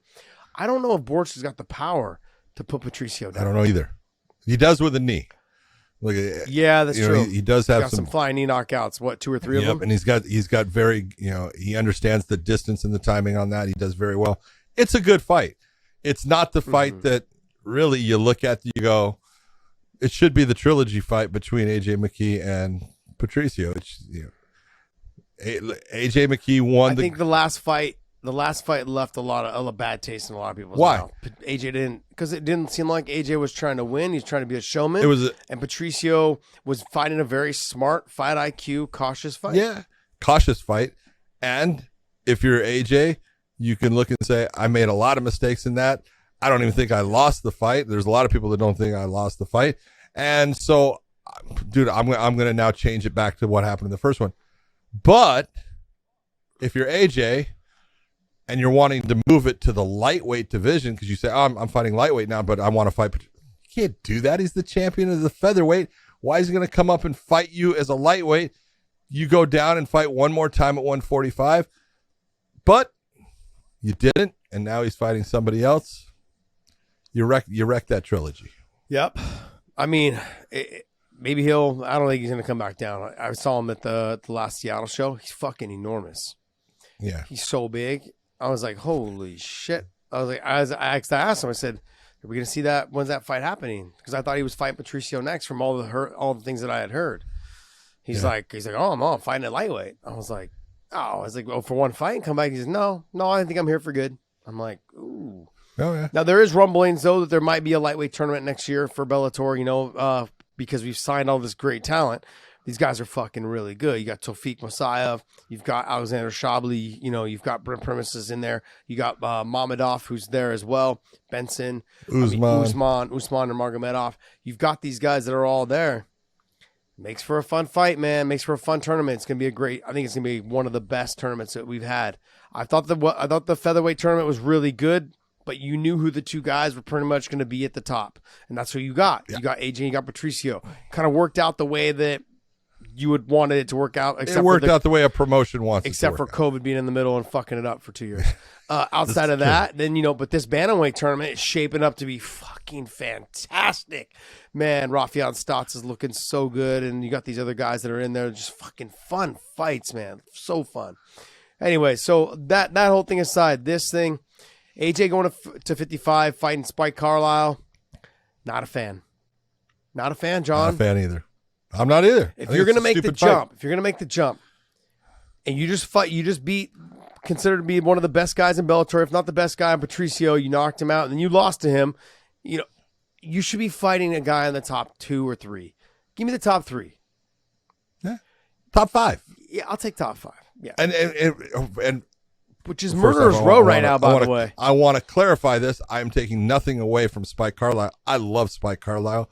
I think he's a fun fight. His last fight, or his actual first fight in Bellator, was a barn burner against Dan Moret, where he came back from the depths of hell, where he was going to lose that fight, to getting a win against Moret. Unbelievable balls, heart, all of it. It's just that he's an unranked fighter, and now you're going to put AJ Mckee, who's coming off of being your champion in the featherweight division.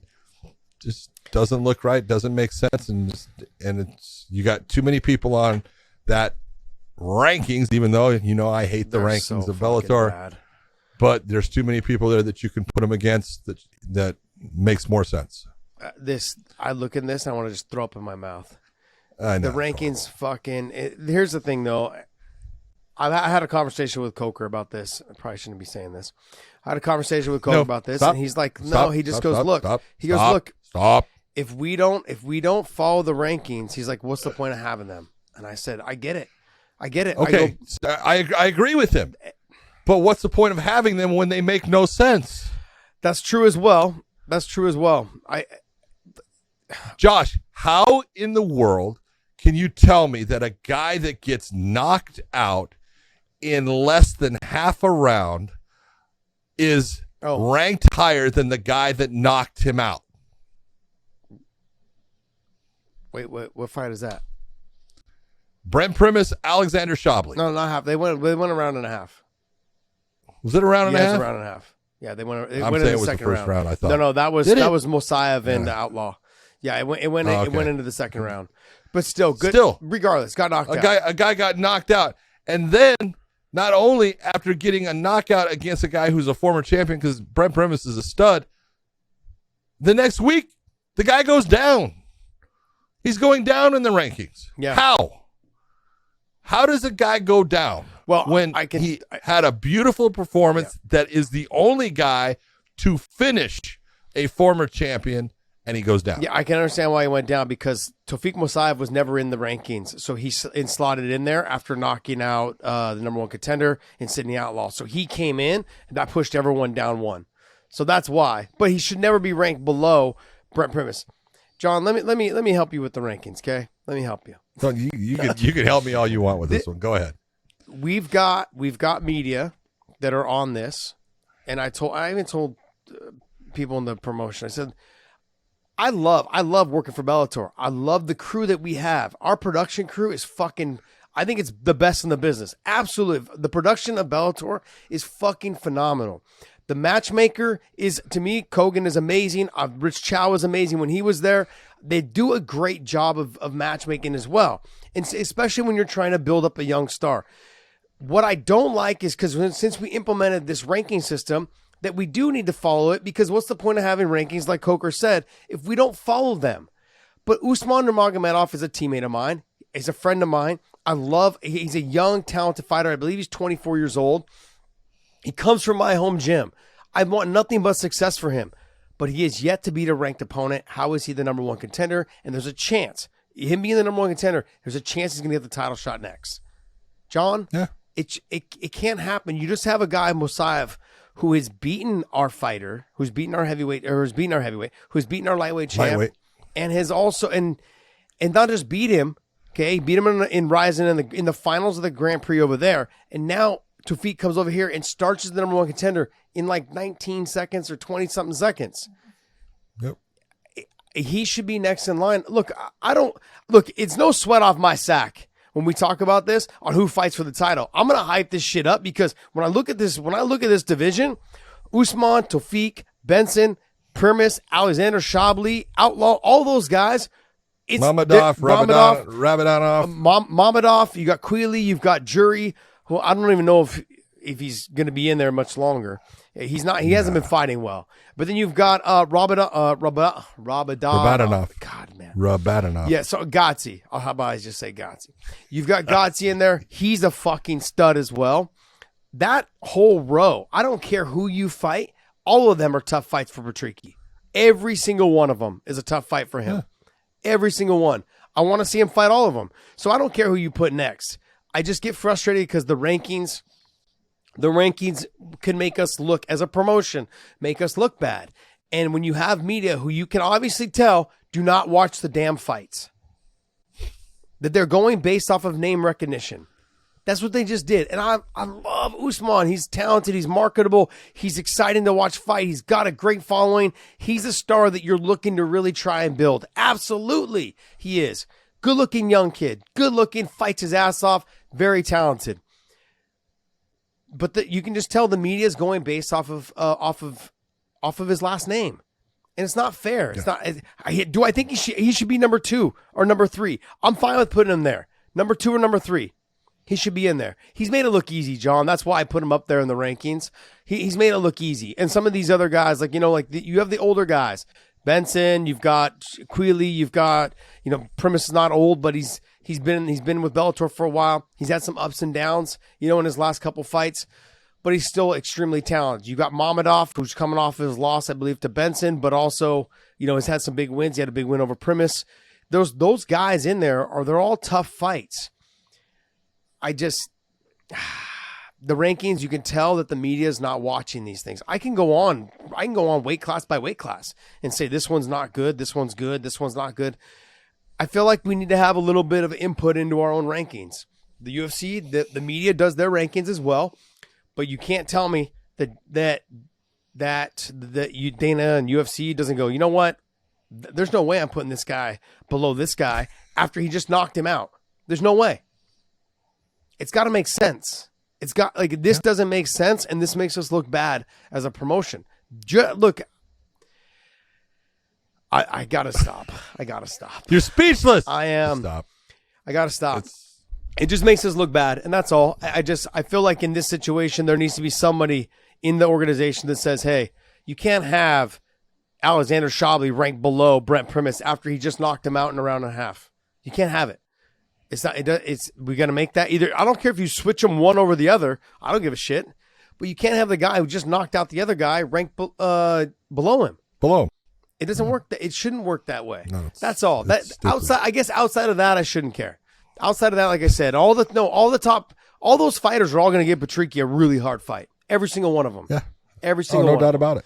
No doubt about it. And I'm very encouraged by the talent that we're able to sign. I'm very encouraged by the lightweights that we're able to get in there now. Absolutely. I cannot wait for that. If it does happen, this tournament, I can't wait for that tournament to happen because there's a lot of top talent that are young, that are explosive, and that bring a lot to the table for these fans to really start to go, oh shit, I'm going to start following that guy because that guy's really good. Tofik really made a name for himself in that fight against Sydney Outlaw. It's absolute stunning fight. Same thing with Usman. He went out Usman. and did exactly what you're supposed to do. But same thing with Usman, the way he beat Chris Gonzalez. Very impressive. An outstanding performance by this young man. So, but that was the best fighter he's fought in Bellator. Exactly. Who wasn't ranked.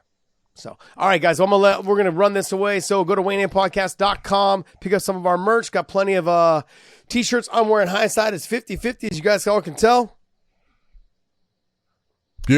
Beautiful shirt. Beautiful shirt.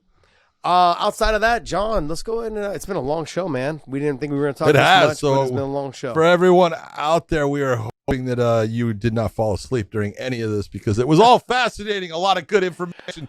Josh Thompson trying to put out the good knowledge for everyone out there.